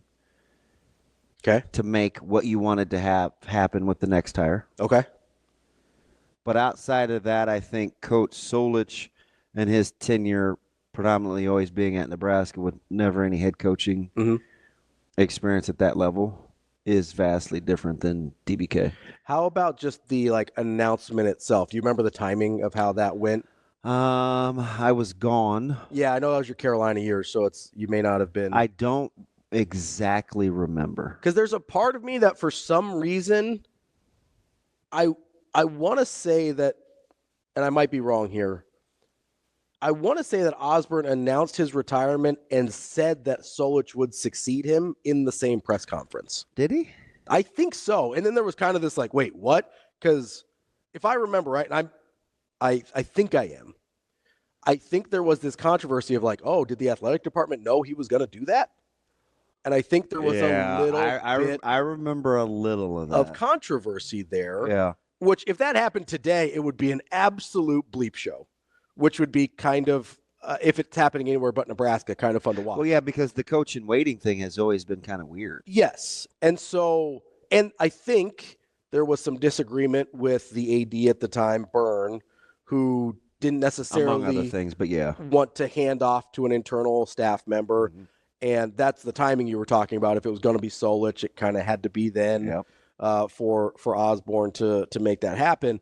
So if I remember, and again, I was 10, 11. So this was. I was knee-high to a grasshopper. I'm still knee-high to a grasshopper. I'm still not that tall, DB. But I think Osborne announced Solich in the same press conference as he retired. So timing a little closer on that one, but I think significantly less uniformly agreed on than this process. And I just, if you were going to draw it up, I don't think you could do it for the core of Nebraska's diehard fan base, right? If you're going to move on from somebody that rolled the dice with getting out of the Coliseum to PBA to, the summer event to, they're going to, it's taking some swings. They're going to play at PBA. Yeah. He is. And I mean, you could make the case. I don't think it was hyperbole from B-Mac. You could make the case since Osborne. I think this is. Oh, I don't. I think this is the biggest athletic announcement. I don't think it was hyperbole at all. I think. Well, here, let me give you one. Is Coach Cook retiring bigger than the hiring of Coach Frost? That's a good one. That's the only thing that I could think of. So here's the only reason I would push back on that. Is Frost felt like a foregone conclusion. This was a surprise. No, take that out of it a little bit. It's hard to. Because the way you receive it's just so much different. So, if I go, what did B-Max say? This is probably the biggest announcement from the athletic department. And in terms I just kind of look at it like that. I know, but when I look in terms of size and impact, the surprise factor does matter to me there. Because I think you could make the case. Frost coming back was a huge deal. I'm not poo-pooing that. I don't think this is hyperbole, and it's not just because of my affinity for him. But I think you could make the case. Coach Cook is the only one that's on par with Coach Osborne in terms of the impact of the actual growth of the sport that he coached in the state. True. And I don't know if I just don't think there's another peer. There's not. And the other part that you have to consider here is it's not just his success, but the reverence for him. The reverence that's a good one. Yeah. The reverence for Cook is far outmatches anything except he's on par with Osborne, I think. And so, because we've heard people talk about Coach Cook over the last couple hiring cycles for ADs. That's the reverence for him is maybe John Cook should be the AD. Yeah. Right? That's the level of. I remember I was afraid to joke with, and I think we have a good relationship. I was afraid to joke with Coach Cook. He had Lexi's son in on our first visit. And it was on a game day. So I was coming from underneath the deal, done a sideline deal, and I was going back upstairs, and I was afraid to joke with him. Because you had this aura about him. Reverence is a good word. Yeah. That's the thing that to me, reverence is a good word. That's the thing that to me puts him above everybody else. And in terms of magnitude. You know, and he kind of broke the ice later on when I saw him. He was like, scared to talk to strangers? She's not going to bite. I was like, it's just funny. Yeah. You know it's what like I mean? disarming a little bit, I was like, oh, man, you're working. And he kind of always has that expression. Yeah, he's got a very serious resting face. And so, like, the TikToks and the singing and the embracing of the boots and the cowboy hat and to listen to him and him and Lowe go back and forth in, like, post games and stuff. I don't know necessarily he saw this coming, and so he's like, hey, this is how I'm going to go out. I think he was who he needed to be for his team's growth this year. Right, I showed you the screenshots of Harper and her reaction last night, and she's that's clearly something that that relationship has been really important to her. That they're going to have to adjust. And listen, let's not kid ourselves. I mean, she's an amazing player, 100%. So you need her to be good. Just his impact across the gamut. I don't think that was. I didn't think of it until BMAC said it, but I agree. Yeah, I don't think it's hyperbole. I agree. Tony brought up kind of an interesting point earlier, and you were talking about it just now with how we'd seen the change in Cook's demeanor, and he goes, he saw the E60 clip about Cook's change in style, and agrees that it was different last year, but he wonders if it wasn't that he knew he was done, but that he was sort of at a place of peace and contentment and didn't know if that style would continue to work moving forward. I don't know. I mean, I think there was a lot of pressure to excel this year. Oh, 100%. Especially the way you're the one, right? Especially the way after it ended the year before. Right? Like, I don't know. If it was, let me entertain that TG's right. That would take some serious security and resolve. And self-awareness. Knowing that, what's at stake. Yeah. And because there's a lot of pressure. And I get it, though. Pressure is a total privilege. It is. Right? And you embrace that. But it's still real and it still has an impact on you, right? Yeah. You can acknowledge that, yes, it's a privilege to have this amount of pressure, and it can still have negative consequences. Like, I do wonder, and you brought up a really good point, I do wonder if this lighter version of him is what the players needed to navigate that pressure. Yeah. With the land fairs and transitioning, and, he could never really get a healthy Krause, and you have Harper. There's a lot of, rotational deals. I think this year, it just seemed to be more psychological than anything. Yeah, maybe he realized, hey, they don't need the hard ass. This is who I need to be. Yeah, maybe they don't need the tough Coach Cook. Maybe they need the, loving, goofy grandpa Coach Cook. Like that, maybe he just realized that's what the team needed. I think that's on the table. Yeah, the greatest or the most impactful athletic department announcement since Coach Osborne. I agree. I tend to agree. I agree, Ben. So, I hope, and I know this is weird, but when's the last time a Nebraska fan base got their exact Christmas wish list? In terms of how this played out? Yeah. Frost. I don't think so, because we didn't like the assistants. Sure. Yeah, that's fair. Because with Jalen and Kelly, it's not even close. Yeah. Yeah, you're right. I think they got everything they wanted, if you were going to draw it up. Yeah, you're probably right. Frost is the closest because they got the guy they wanted, but you're right. The assistants all coming from UCF was a mess. It's just not a Nebraska thing. It's not really an anywhere thing, to be honest. When's the last time any fan base got exactly what they wanted? I'll give it, yeah. Because it's not a lot. That's DB. I'm Ravi Lulla. We'll have our guy Brian Edwards coming up next, talk a little Vegas here on Hurrdat Sports Radio. Wrapping up hour number 2 here on Hurrdat Sports Radio. That's DB. I'm Ravi Lulla. It's time for our Thursday friend, Brian Edwards, our Vegas insider, MajorWager.com. What's going on, B? Oh, we're on mute. Jinxie Smurf. We did so good. No. He's been hit and miss. We were doing so good. We can't give him too much credit yet. We were doing – nope, still nothing, B. Still nothing. Oh no! Well, I This is your favorite part of the week, I think. Oh, there we go. Oh, I heard something. One more time, B. We got nothing. No, I don't even recognize what we're doing. B looks perplexed. It's Shane, why don't you give him a all right. call, We'll bud? give him a buzz. We can't cheat his minutes. It's like you have a calling card. Yeah, Shane, why don't we give him a call? Mm. That's okay. We've gotta give him some time to figure all this I out. don't even recognize what we're doing. There's too many people in the club right now.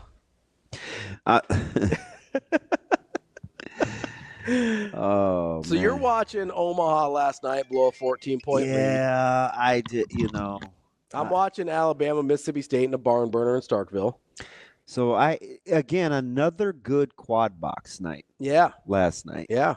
So there's been We had Creighton Xavier early, kind of the mid window, Yep. 7. Texas was in one. Yeah, Texas Ole Miss was in 1. Who was in my bottom left?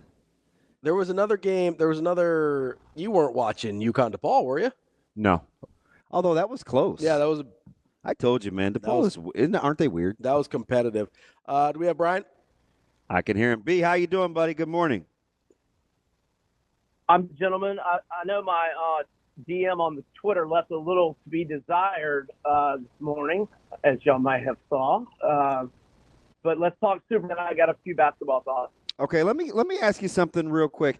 How excited would you be for Makachev and Gaethje? Makachev Gaethje. That's who he says he wants. Mock said that? Yeah. Just day before Really? just day before yesterday, maybe. Okay. I would be now. Obviously Gaethje's got to get through Hooker. I would love to see that. I think it probably goes like Makachev. Habib and Gaethje went, but there's always that power of Gaethje, and he can catch you. And he was having success with the leg kicks on Habib there for a little while now. I'm sure a Habib fan or anybody would say, well, he could have finished it on the ground at any time. But I would be excited for that. But I don't think anybody's messing with Makachev at 155, to be clear. But, I think Gaethje could give him a decent challenge. What was your level of surprise with how Merab and Nabi Gurmadov turned out? Did you think there would be more in the tank? I got to be honest, man. I watched Nurmagomedov fight a whole lot, and now Merab fight a lot. And I'm just ashamed of myself for not taking Merab at the huge plus odds. I just didn't have the confidence because I had not seen Nurmagomedov fight much. And if it was summertime, I would have had time to go watch it on YouTube. But when football and basketball are going, I don't have time to go watch it. I think for 2 rounds you look really, really smart. His tank went from full to empty in mere seconds. Right. I mean seconds. And that's Merab, right? The endless gas tank and the pressure, right? Like that. How interested would you be in seeing he and O'Malley? Not at all. Kill him again. Me neither. It's just a bad style matchup. I know. I just think Dana is thinking the pay-per-view because O'Malley's such a huge draw. But how about get O'Malley a bounce-back fight that's fun, that he'll win standing up and get a highlight reel and then promote that? But I think Merab just walks right through O'Malley 19 times out of 20. Yeah, I'd like to see that guy's fitness.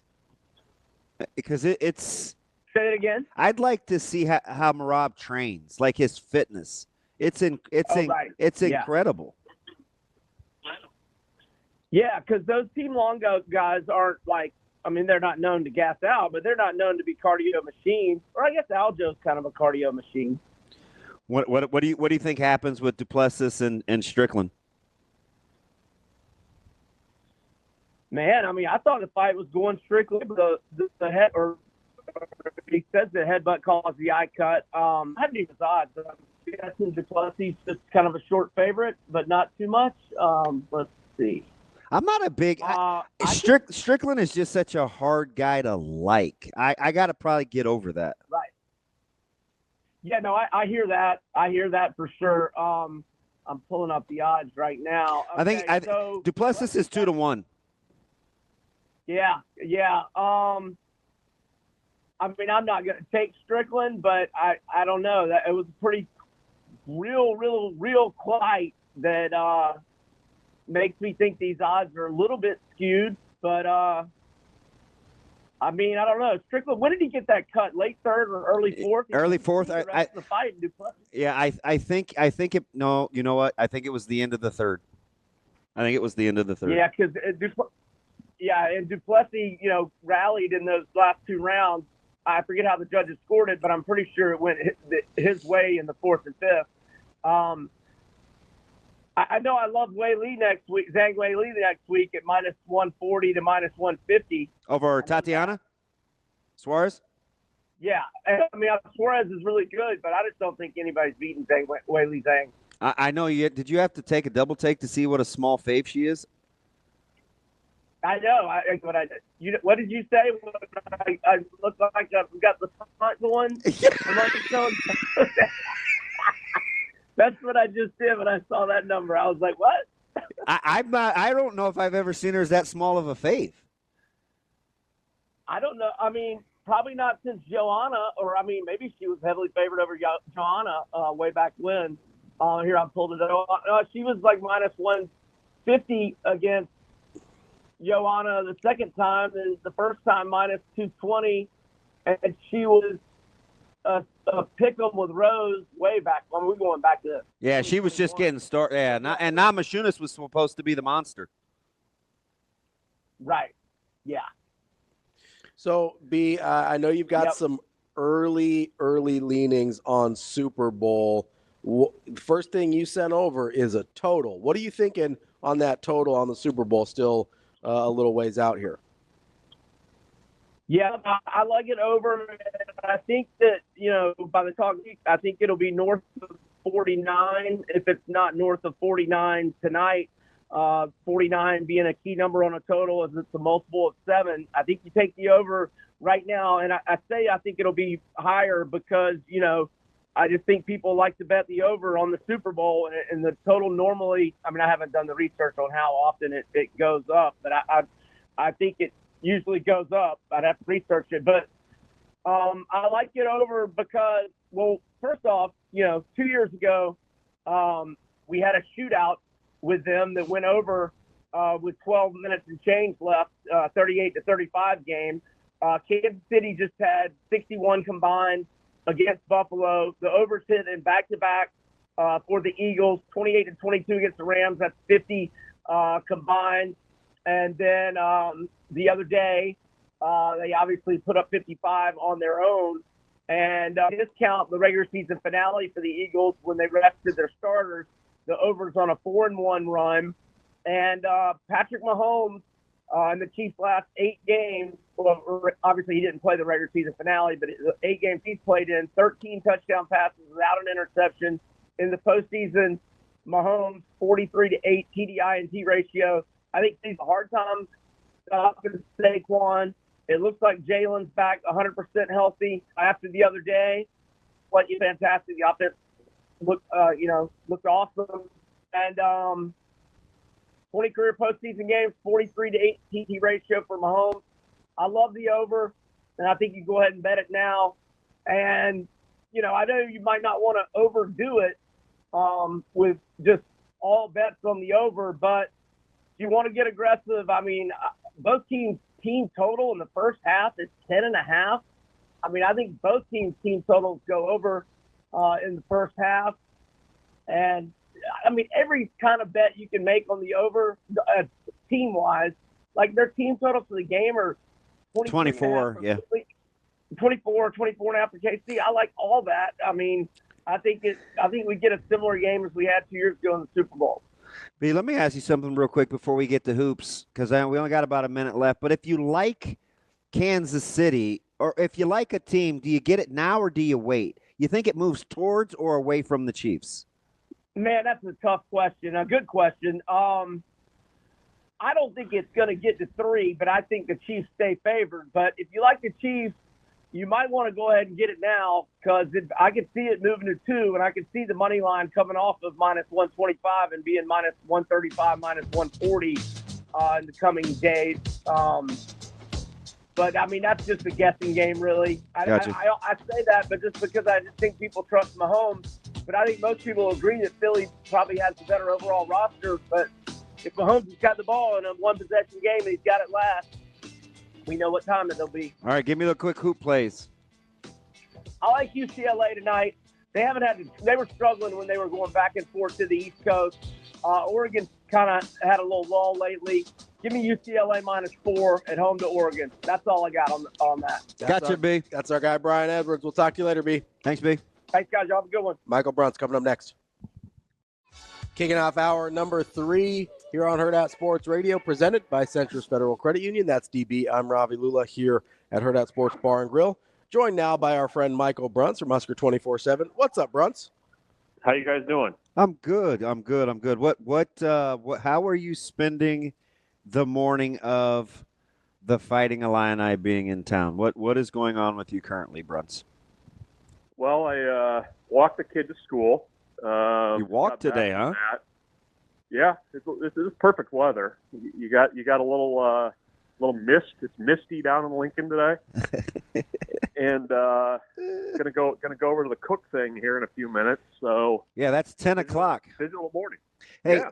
Okay, so Benny, we were talking to Ben McLaughlin earlier. He kind of said something, and he just moved right on by. But I think he may be right. He said, I think this is probably the biggest announcement from the athletic department since Coach Osborne retired.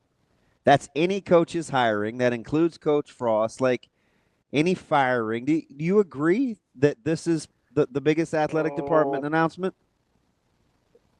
I mean, I don't know that many things in terms of like pomp will top the Frost introductory press conference. I mean, that one was pretty large, but I mean, I think he's right from the standpoint of, I think any time, and this is true at other schools too, where this has happened, and it does happen other places. Like when you have a legendary coach, when they decide to step down on their own terms, and pass the baton, and kind of have that succession plan in place. I mean, that's a big deal. I mean, I think it's a very important time in the athletic department for one of their tentpole programs. I mean, this moment is kind of something that I think everybody kind of talked about for a long time. Is like when he finally decides to hang it up. I mean, how do you keep this rolling? I mean, that's the challenge now. So, I don't think anybody probably had a random Wednesday on their bingo card for when that was going to happen, but it was a big announcement for sure. And, you had about 4 minutes of question about who it was going to be, and then that was over. So it was handled well. But this is a big deal. I mean, I don't know that. I think Ben's on the right track there, but I think the Frost thing, I don't know that that you're ever going to top that with 300 former players, and I mean it was like a pep rally almost, for the actual press conference, which I always find a little strange. It's crazy too, because I wonder how many of those 300 you could get back on board. You know what I mean? No, it was incredible. But I followed it up because that's the one I threw out. I said, I could see Frost. But when you talk about impact across the state, not only for the growth of the sport and the fact, Bruntz, that somehow they got Reyes and Kelly Hunter and DBK all within the same 20-minute announcement. Nebraska fans don't usually get nice things all wrapped into one. It's I don't think they could have drawn it up any better. No, and No downtime of consternation, like. I mean, it was a long 20 minutes. No, 17 really. Was it even 20? It was like 17. I think the tweets were 4:42 and like 5:01. Okay. Yeah, and I mean, you don't often see it. I mean, nowadays where you have somebody leaving and the team gets to hear it from the actual coach and not via group text or report or whatever. And then, over at Louisville, you got, their people finding out at the same time. Like, I mean, that just doesn't happen nowadays. And it's kind of cool that they were able to line things up and the athletic departments were able to make that work. And I think, just with like her contract down there, I think everybody at Louisville was pretty wise to what would happen if this day came. You know what I mean? Like, I'm sure they probably had their succession plan in place as well when this day came, and it came, and it actually rolled out pretty seamlessly. So that's I guess a credit to both athletic departments. But no, it's whatever questions you possibly could have about who's coaching what and who's going where and everything else was neatly wrapped up in about 20 minutes there, and everybody could continue with their dinner plans. Bruntz, is it an exaggeration? Pass me the bread, please. Is it an exaggeration to say that this is the most accomplished coach Nebraska has hired in any sport in Dani Busboom Kelly? Oh. Like their resume before coming to Nebraska. Yeah, I'm thinking. I am too. It's a good one. Any sport? I think it is. I'm trying. Maybe my Rolodex isn't deep didn't enough. have the coaching experience. Bolt didn't at this level. Solich did not. Osborne didn't. No. Devaney didn't. Callahan? Callahan had been to a Super Bowl, so that's probably closest. I guess it depends how much you weigh going to a Super Bowl and losing versus or pro to college and getting fired. Yeah. Like Callahan got fired. Her record, is if you stack them in recent years against just wins and losses, it's basically better than John Cook. I agree. I think I said that. And you're coming off of a national title match appearance. She's probably regarded as top 6-7 coaches in the country. Has Nebraska hired another top 6 or 7 coach respective to their sport? Yeah, I think so. That's, you have to view it through the lens of Nebraska volleyball too, right? Like, they're a monster.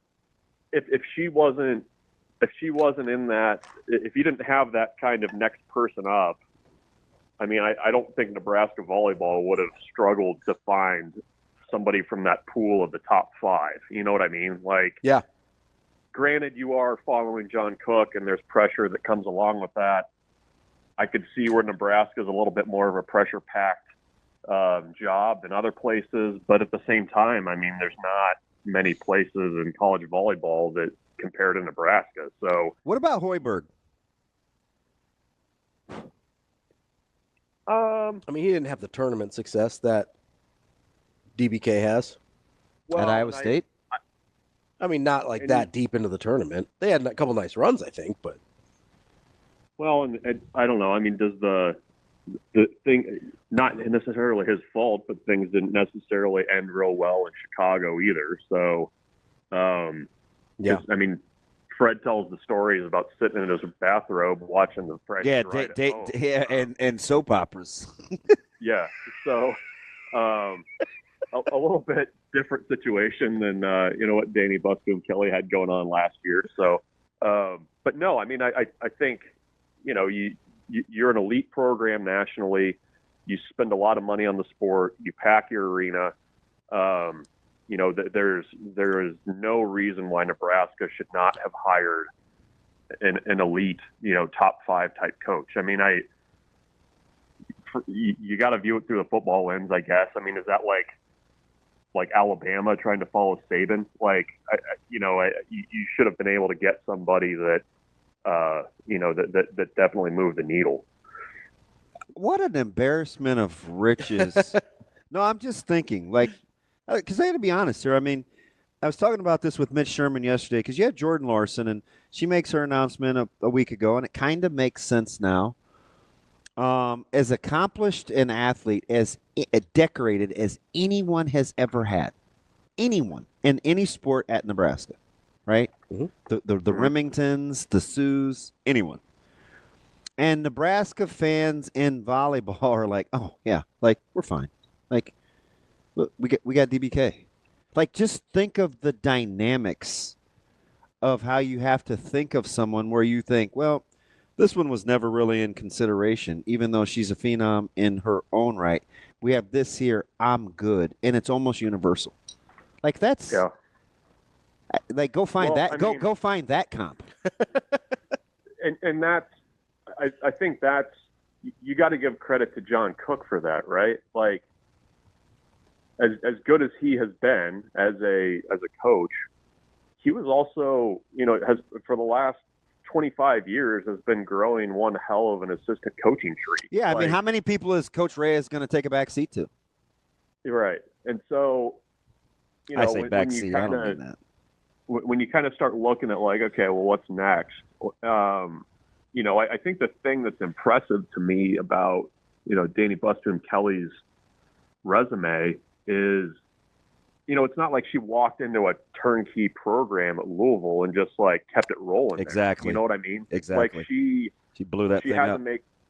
Have to make tough decisions. You have to kind of do it your way. You find out what works and what doesn't, and you have the success from those decisions. And I think there's a ton of value in that. Like, I kind of having gone through that, and her having gone through that, it feels like, it's not like you're just being anointed the head coach at Nebraska. It was an earned thing where your resume is one that, fits with a place like Nebraska as a young and, very, very talented coach in the sport. So I think it also helps too that she's from here. She understands the pressure that comes with being at Nebraska that's different from everywhere else. So, I mean, I don't know. I mean, I saw some people say, oh, is that the best hire? I mean, that's a hell of a resume if you can get it. And, I think it was like no brainer to me, doesn't even get close to describing the hire. Like that's the hire. Like you make that hire. Like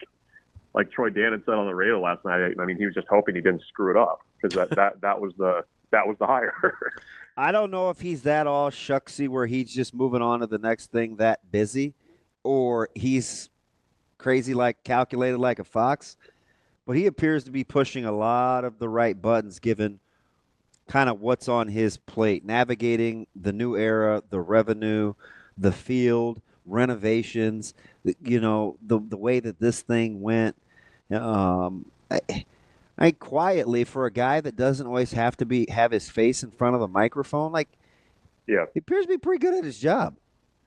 Yeah, no, he's quietly goes about it, and I think it's even kind of telling to me that you've probably seen this, Damon, like when you're at a road game pregame or something like that, and he puts his hat on and he's got a jacket on or not wearing a suit or something like that, like he blends in really well. Yep. Like I turned around and I was like, oh, that's Troy Dannen. Like I didn't even notice he was there. Yep. But I mean, I think he's been pretty effective, and you're right. I mean, when you kind of he's cool on the plane. That's a good call, Bruntz. Like he blends right in. Good call. But you have to. I mean, when you consider what he's dealing with everything that's just on the football side of things, I mean that in itself is a full-time job. And then on top of it, you've got volleyball. You've got that they put together a really nice deal for those baseball practice fields, that they just opened this week. I mean, they've done a number of things, I think, that also kind of deserve to go on some kind of tab that, aren't necessarily football related or And oh, by the way, you've got to figure out how the heck you're going to renovate Memorial Stadium in a way that makes sense and also doesn't anger your fan base. So there's a lot of decisions over the last year that have had to be made, and he hasn't even been here a year yet. Bruntz, what's your expectation level tonight? And a big one, I think, quietly for Nebraska. They're not going to concede. It's not a foregone conclusion in hoops.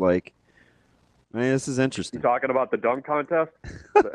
Although I left out one. Quinn Clark was my dark horse, even though knowing his personality, he's kind of silly. I'm hoping he takes it serious because he's very capable. But the guy you left out's my favorite. Deshaun McCullough might be the guy, though.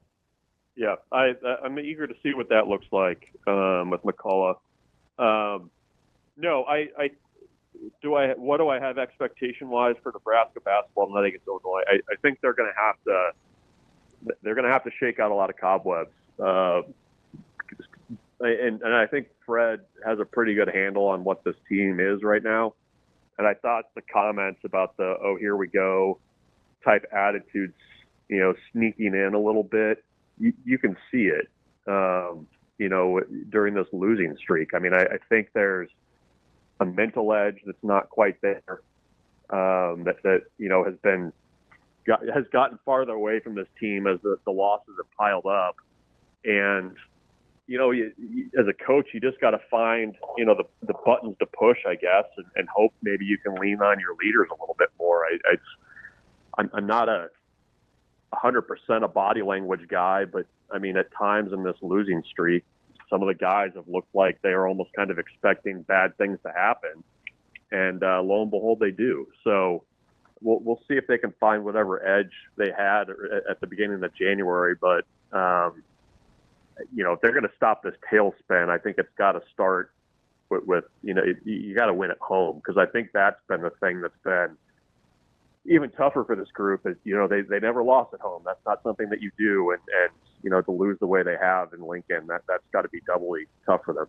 And it's an extremely light number. It's like what is it? I haven't even seen. It's like 4.5. Really? Yeah. That's right. That's. I need to run down to my local establishment here and see what I can. We'd recommend Warhorse. Just walk on over to Warhorse right there in Lincoln. It's mostly I got fours. another thing in the to-do list. Yeah. Bruntz had opened at 2.5. Yeah. That's I wild. don't know. That's wild. Are you getting a benefit of the doubt still at home? I don't know, man. I don't know. I actually think the number's right. I don't know. My metrics have it at 4. Yeah, it's like the numbers. That's exactly what it's at. The numbers have it at 4, so I don't think it's a home crowd benefit of the doubt thing. I think that's what. I don't know. That's interesting. Bruntz, we got a couple minutes here left with you. Yeah, I mean, considering you got to go to work. Yeah, Jeez, before you got to do your real job. I put pants on this one, guys. Come on. And we're all so proud of you. You're all grown up. Yeah. Put my big boy pants on this morning. Bruntz, what's the best case scenario here on out for Nebraska basketball? Like in a realistic sense, obviously best case scenario, they go undefeated the rest of the way out and make the NCAA tournament. But from what we've seen, they start 12-2. Now they're 12-8. Like, what realistically do you think is the best case scenario left on the table for them?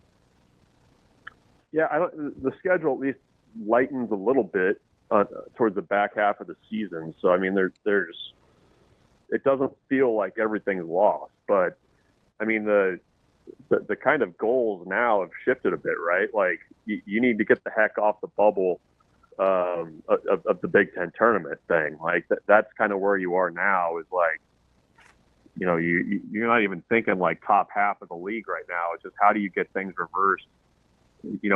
Can you get back to 500 somehow by the end of the season in conference play? I mean, is that a realistic goal? I mean, even before the tailspin, I would have probably said, like, just given the way the league is, like, if you're at 500 by the time you get to the end, like, you're doing okay and at least have a shot at doing something later in the season. But that to me is, first get the heck off that line, because, I mean, the closer you get to February and late February, and you're still sitting there, wondering if you're going to make the Big Ten tournament. I mean, I can't even imagine what that pressure is going to be like. So I don't know. I mean, start playing good basketball. I mean, maybe that's that's where we're at right now. Like, play some 3-point, defend a 3-point line. I mean, I think that's kind of, the basics right now are kind of what they need to be focusing on. And maybe they'll be able to kind of turn their fortunes there. I only got you 4 minutes, so I don't even really get into baseball. And I was going through the gamut with BMAC, but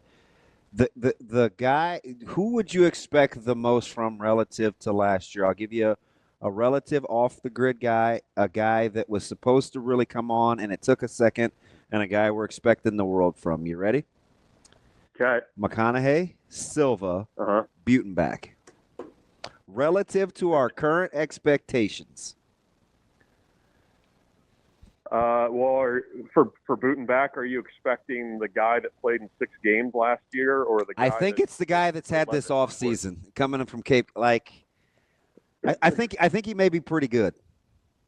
Yeah, he's going to probably be your right fielder. And they got to find him at bats, and that's basically where they are. So, I think of that group, I think the one that's poised to be like, okay, this is something by the end of the year is Butenbach. I mean, he's too athletic. He's, a strong kid. He's a good fielder, and he just puts together good at bats. I mean, last Friday I saw him hit a little bit, and I mean, he's a guy that I think might actually find his way in the lineup a little bit more easily than Frost will, the South Dakota State transfer, just because Butenbach's maybe a little bit better in the field.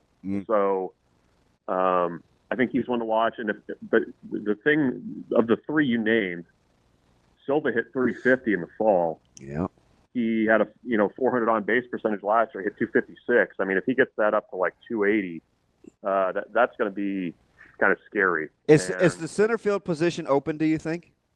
Yes. Yeah, I agree. I think I would say it's probably close to neck and neck between Silva and Bolin right now, the other JUCO transfer. Bruntz, appreciate your time. Go to work. All right. Thanks, guys. We'll see you. That's Michael Bruntz. It's nice when he doesn't put any pressure on you're probably your Friday night starter. Well, No, you're exactly right.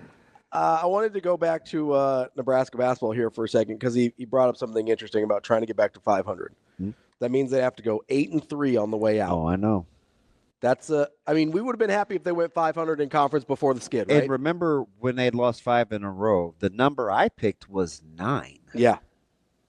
Let alone 500. So that puts us at 7-4, which feels a little more realistic.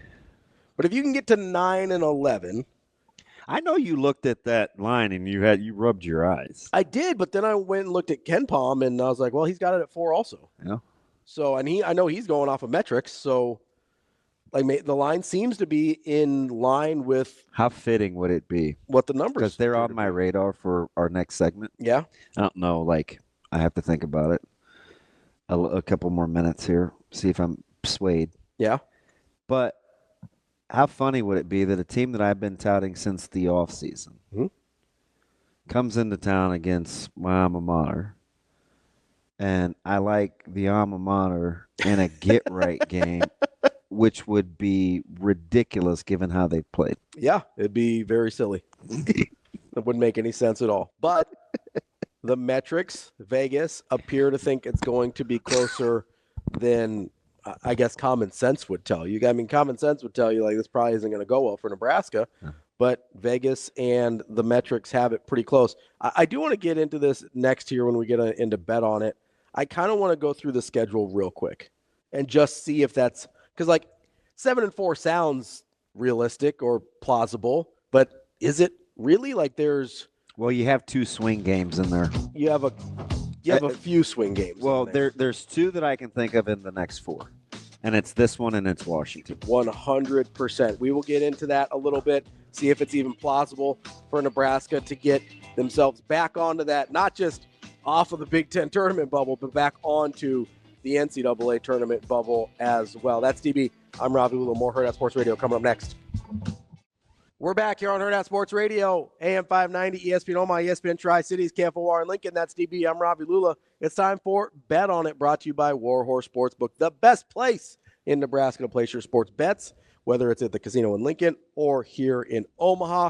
They've got you covered no matter pretty much whatever kind of bets you can think of. Props, parlays, straight bets. Props, parlays. I'm a big parlay guy personally. I don't understand, but to each his own. I'm a big risk, big reward guy. To DB. each his own. But go to warhorse.com for more info. So I wanted to go through Nebraska's schedule here because we're talking about this with Bruntz. Okay.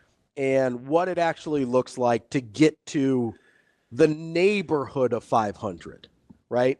So 12-8 right now, 2-7 in conference. They've got 11 games left. Illinois tonight. They currently reside in 18th place? 17th. Okay. They are in 17th place. They are just ahead of Washington at 1-8. So and just behind Penn State. Right? Just behind Penn State, Northwestern, and Minnesota, Who all have at 3 3 wins? and 7. Okay. So they're we, half we, game. we needed Rutgers to really do what they did. Shout out Ace Bailey going for 37. Yeah, so Rutgers is that next team up at 4-6. So Nebraska needs to basically get to the top of this group of 7 lost teams, Penn State, Northwestern, Minnesota, and themselves, to make sure they get in the Big Ten tournament. Okay. So the schedule coming up here. Illinois tonight. Win or loss? Oh, boy. Are we really doing this? I'm just going to put you on the spot real quick for these. All right, win. Okay, so that's 1. Oregon, away. Oregon will go on the road, give UCLA all they want. Loss. Okay, that's Washington. Win. Got to be a win. Ohio State. This is a coin flip, according to Ken Palm. That's here too, right? That is, Ohio State is here. This is like a true coin. It's 49%. Yeah, So win. Okay, that's 3. Maryland, here. Ooh, they'll get them back. Win. 4. Northwestern on the road. Oh, tricky. Nebraska's okay with them, though. They got to stop Barry. A lot of jump shooting. I watched them in all their glory again last night. You watch a lot of Northwestern. Win. That's 5. Quad box, baby. Penn State on the road. No, Ace will get them. I'll take the Nittany Lions. Michigan home. That's tricky. 2 bigs. I like Nebraska's matchup in the backcourt. That should be a coin flip. This is pretty close to a toss-up. Okay, good. I'm not Ken that Palm's dumb. got it at 2 points. I'll take Nebraska. That's 6. Then you've got Minnesota at home. Give me Nebraska. That's a W. That's Nebraska's best chance for a win the rest of the way out, according to Ken Palm, is that game, Minnesota at home. I'll take it. Ohio State on the road. Buckeyes. Okay, and Iowa at home. They'll get that one. That's their second best winning percentage. Oh, I have a game 2 of wiggle room, too. So that's 8. That would get them to... I have 2 games I could play with. That would get them to your 500 in conference with those 8 wins. I could Exactly. see 7. And we did that real time. You didn't plan that out. You didn't pick 8. No. Just off the cuff. You gave me 8 games that they can win. That would get you in the neighborhood. That'd get you back in the NCAA picture. Yeah. Because you'd be 10-10 in conference. You'd be 20. Their metrics are so poor in these last 6 in January. Yeah. They're going to have to really do some reversal.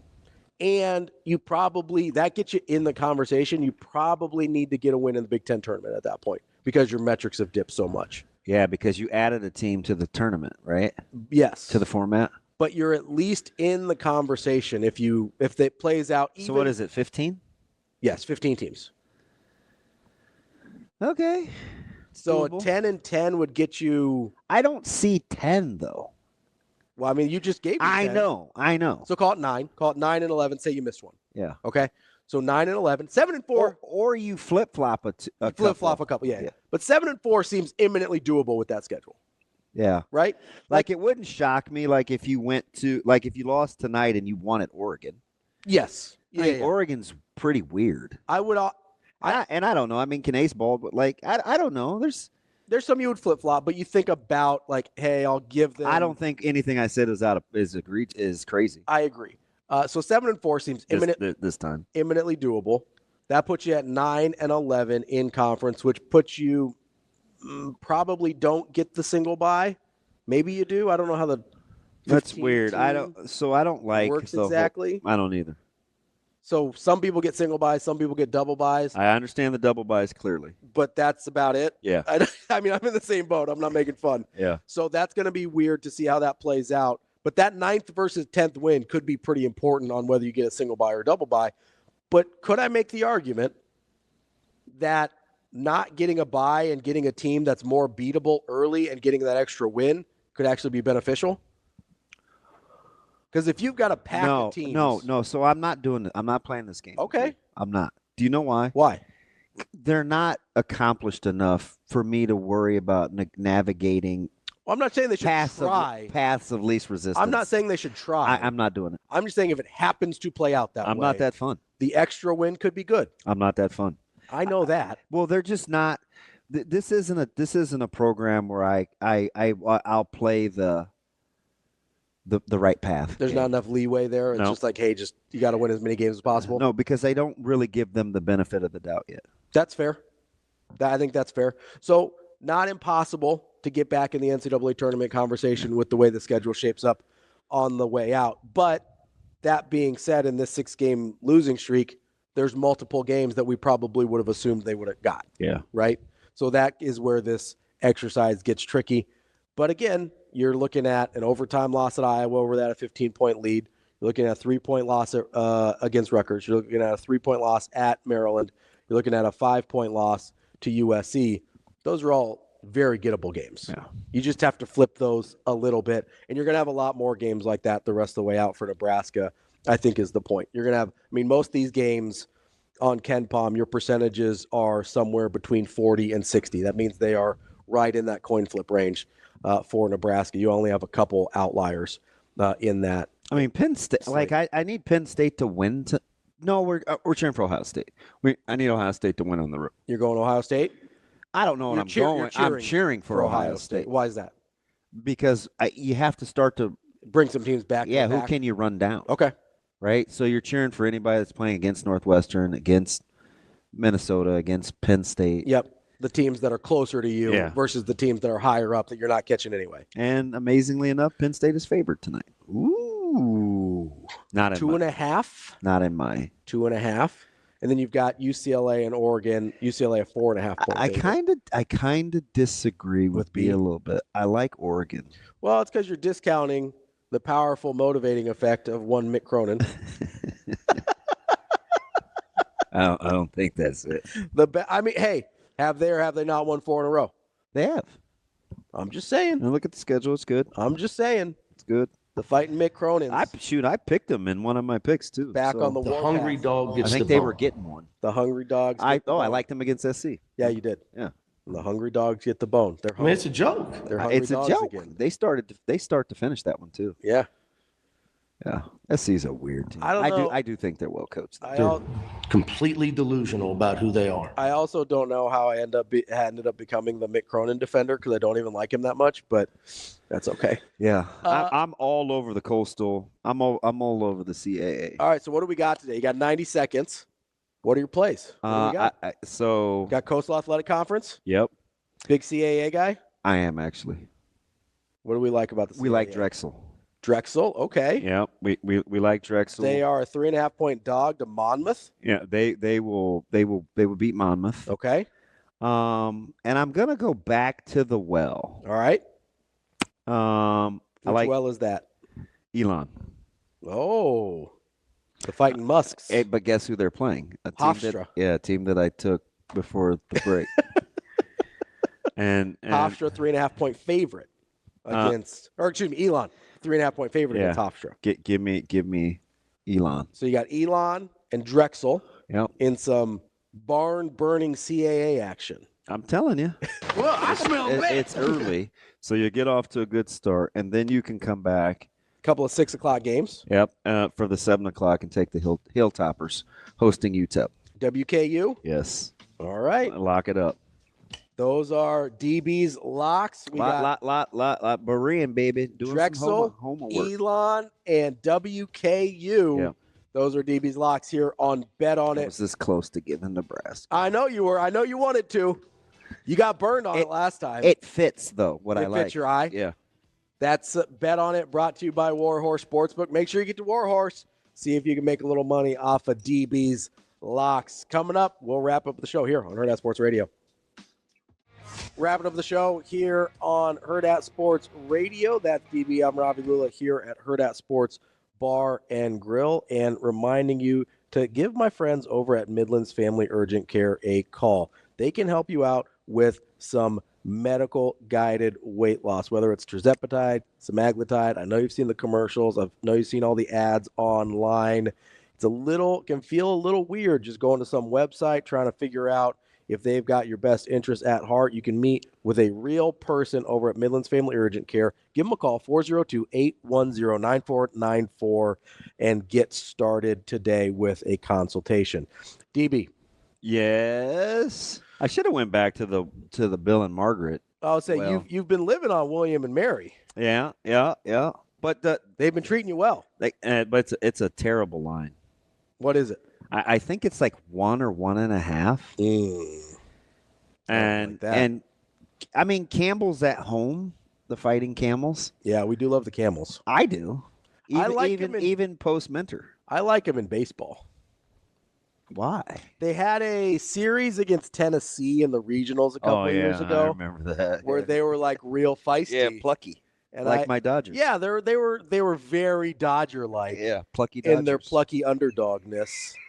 I think that's a funny word. I'm going to give Schaefer all the credit. Plucky is funny. Yeah. It's like comedically. He said, "Can you stop acting like there's some plucky underdog story?" They're practically the Campbell Camels of Major League Baseball. You know, they're just going up against the big bad Yankees that can't afford with their $8 billion franchise to spend like the Dodgers do. You're mad at Hal over saying that, aren't you? Yeah, it's because it's really stupid. Dang, my buddy's got pneumonia. That's what I thought I had. Oh, really? Yeah, don't get that. No, I haven't been around him, so I don't think you can't. I don't know if you can catch it. I think it's viral. Now that is for a guy that's supposed to be bright.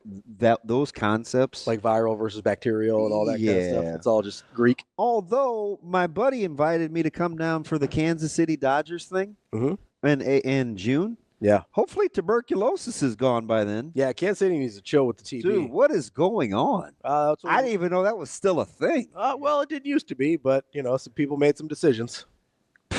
Wow. TB just alive and kicking in Kansas City. I'm just going to say, when you stop doing preventative measures that have basically eradicated the disease, guess what? It comes back.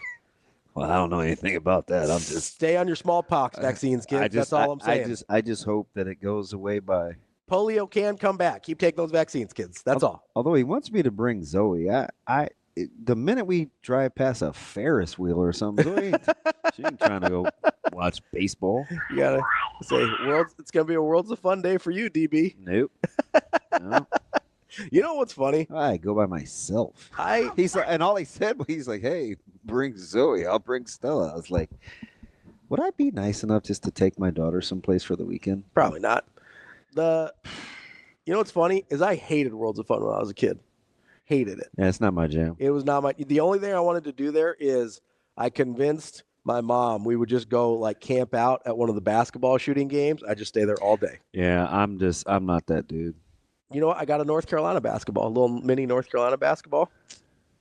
And it didn't do you a lick of good because you still root for lousy teams. I'm not a hater. Outside of Creighton. I'm not a hater. I like Carolina. I would like them to hire a better coach. So would I. I mean, Hubie Davis is not my guy. So would I. They also have had a run of guards that I don't What did like. I tell you I would have made the North Carolina-Pittsburgh game? What number? Yeah. Ooh, I don't remember. I said 7. Yeah. They won by 8. They did. And you're like, but usually, why are you taking Pitt? If the number's not where you think it is, because it's Pitt and Carolina, and Capel owns him. I don't care what the number was. And Hubie Davis is bad. It's not true. But did you hear that stat I told you the other day? Between it was Wake Forest, Florida. Yeah. Kansas, and one more. In the last 4 minutes of those games combined, Carolina was outscored 41-14. Oh. Yeah, they just don't win. They don't win close games. Yeah, that's rough. Yeah.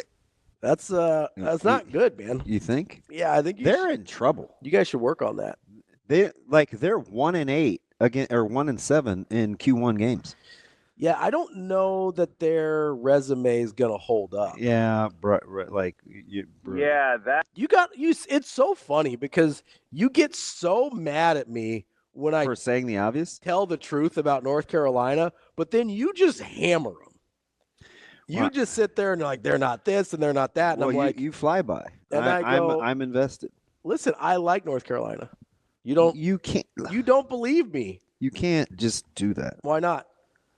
I can kind of do whatever I want. That's the nice thing about like free will and. Yeah, well. I think so. You got me. You got me on a technicality. Technicality. Well, I can't sit here and casually like North Carolina. No, I'm not here for all your fandom rules. I had to really relax. You do need to relax. I got raked over the coals, slapped upside the head sideways on a couple of segments back to back in my former life. Yeah? Oh, yeah. About what? I mean, Severe went in on fandom rules. They're kind of dumb. They are dumb. You don't even know what they are. No, but if you're gatekeeping for fandom, that's dumb. I don't care what your specific rules are. Oh, because I don't like the fact wherever Curry goes, that's the team you cheer for? That's not dumb. It's just principle. It's not. What's the principle, though? That I should be tied to a franchise that I have no other connection to and never would have liked if Curry didn't get drafted there? What's the principle there? Oh, did you cheer for Davidson? Yes, I did. I doubt it. I did. I doubt it. I cheered for Davidson. That's where I started to like him. And I decided wherever he goes, that's where I'm going to root for. That's cool. If Kobe had left the Lakers, I'd have been a fan of wherever Kobe went. I loved Kobe. See that? You're trying to make. No, I'm not trying to make you mad. When Jordan went to the Wizards, I liked the Wizards. Like, what do you want from me? Nothing. My principles are different. I'd like a little sensibility. My principles are different than your principles. That doesn't make them any less principled. I know. Can I say principle more times in a sentence? That's pretty good. Well, that's pretty good. I mean, DB's just over here gatekeeping fandom. That's not good for the game. You're just driving by to act like you're emotionally or care about what Carolina's doing. Like North Carolina. And by the way, your boy did say yesterday he's all in as long as Golden State is committed to making moves. Who?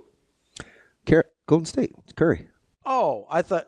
Sorry, you said my guy. I thought you meant somebody was commenting. He's the guy you fawn over. Curry is my guy. All kind of. I was talking to our guy RP about this yesterday because he didn't really understand where I was coming from. And I think Ryan was absolutely right. I think he should. No, we actually came to an agreement. He agrees pull a with Florida me now. thing and stand his ground. No, that's okay. What? Just I'm not gonna say anything.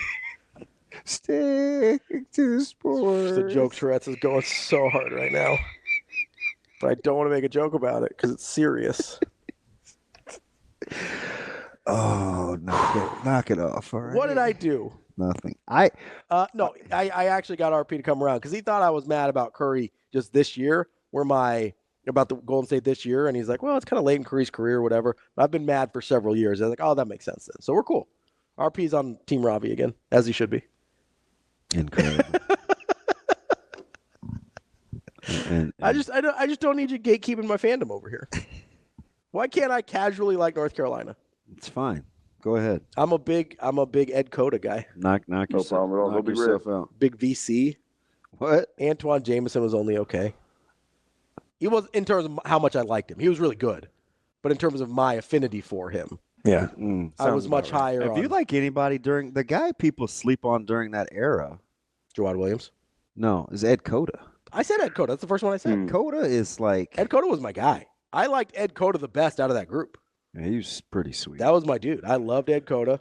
I had this weird affinity, and I know you don't like Ronald Curry, but I really thought it was fascinating that they had two guys playing basketball and football at the same time, and Curry and Peppers.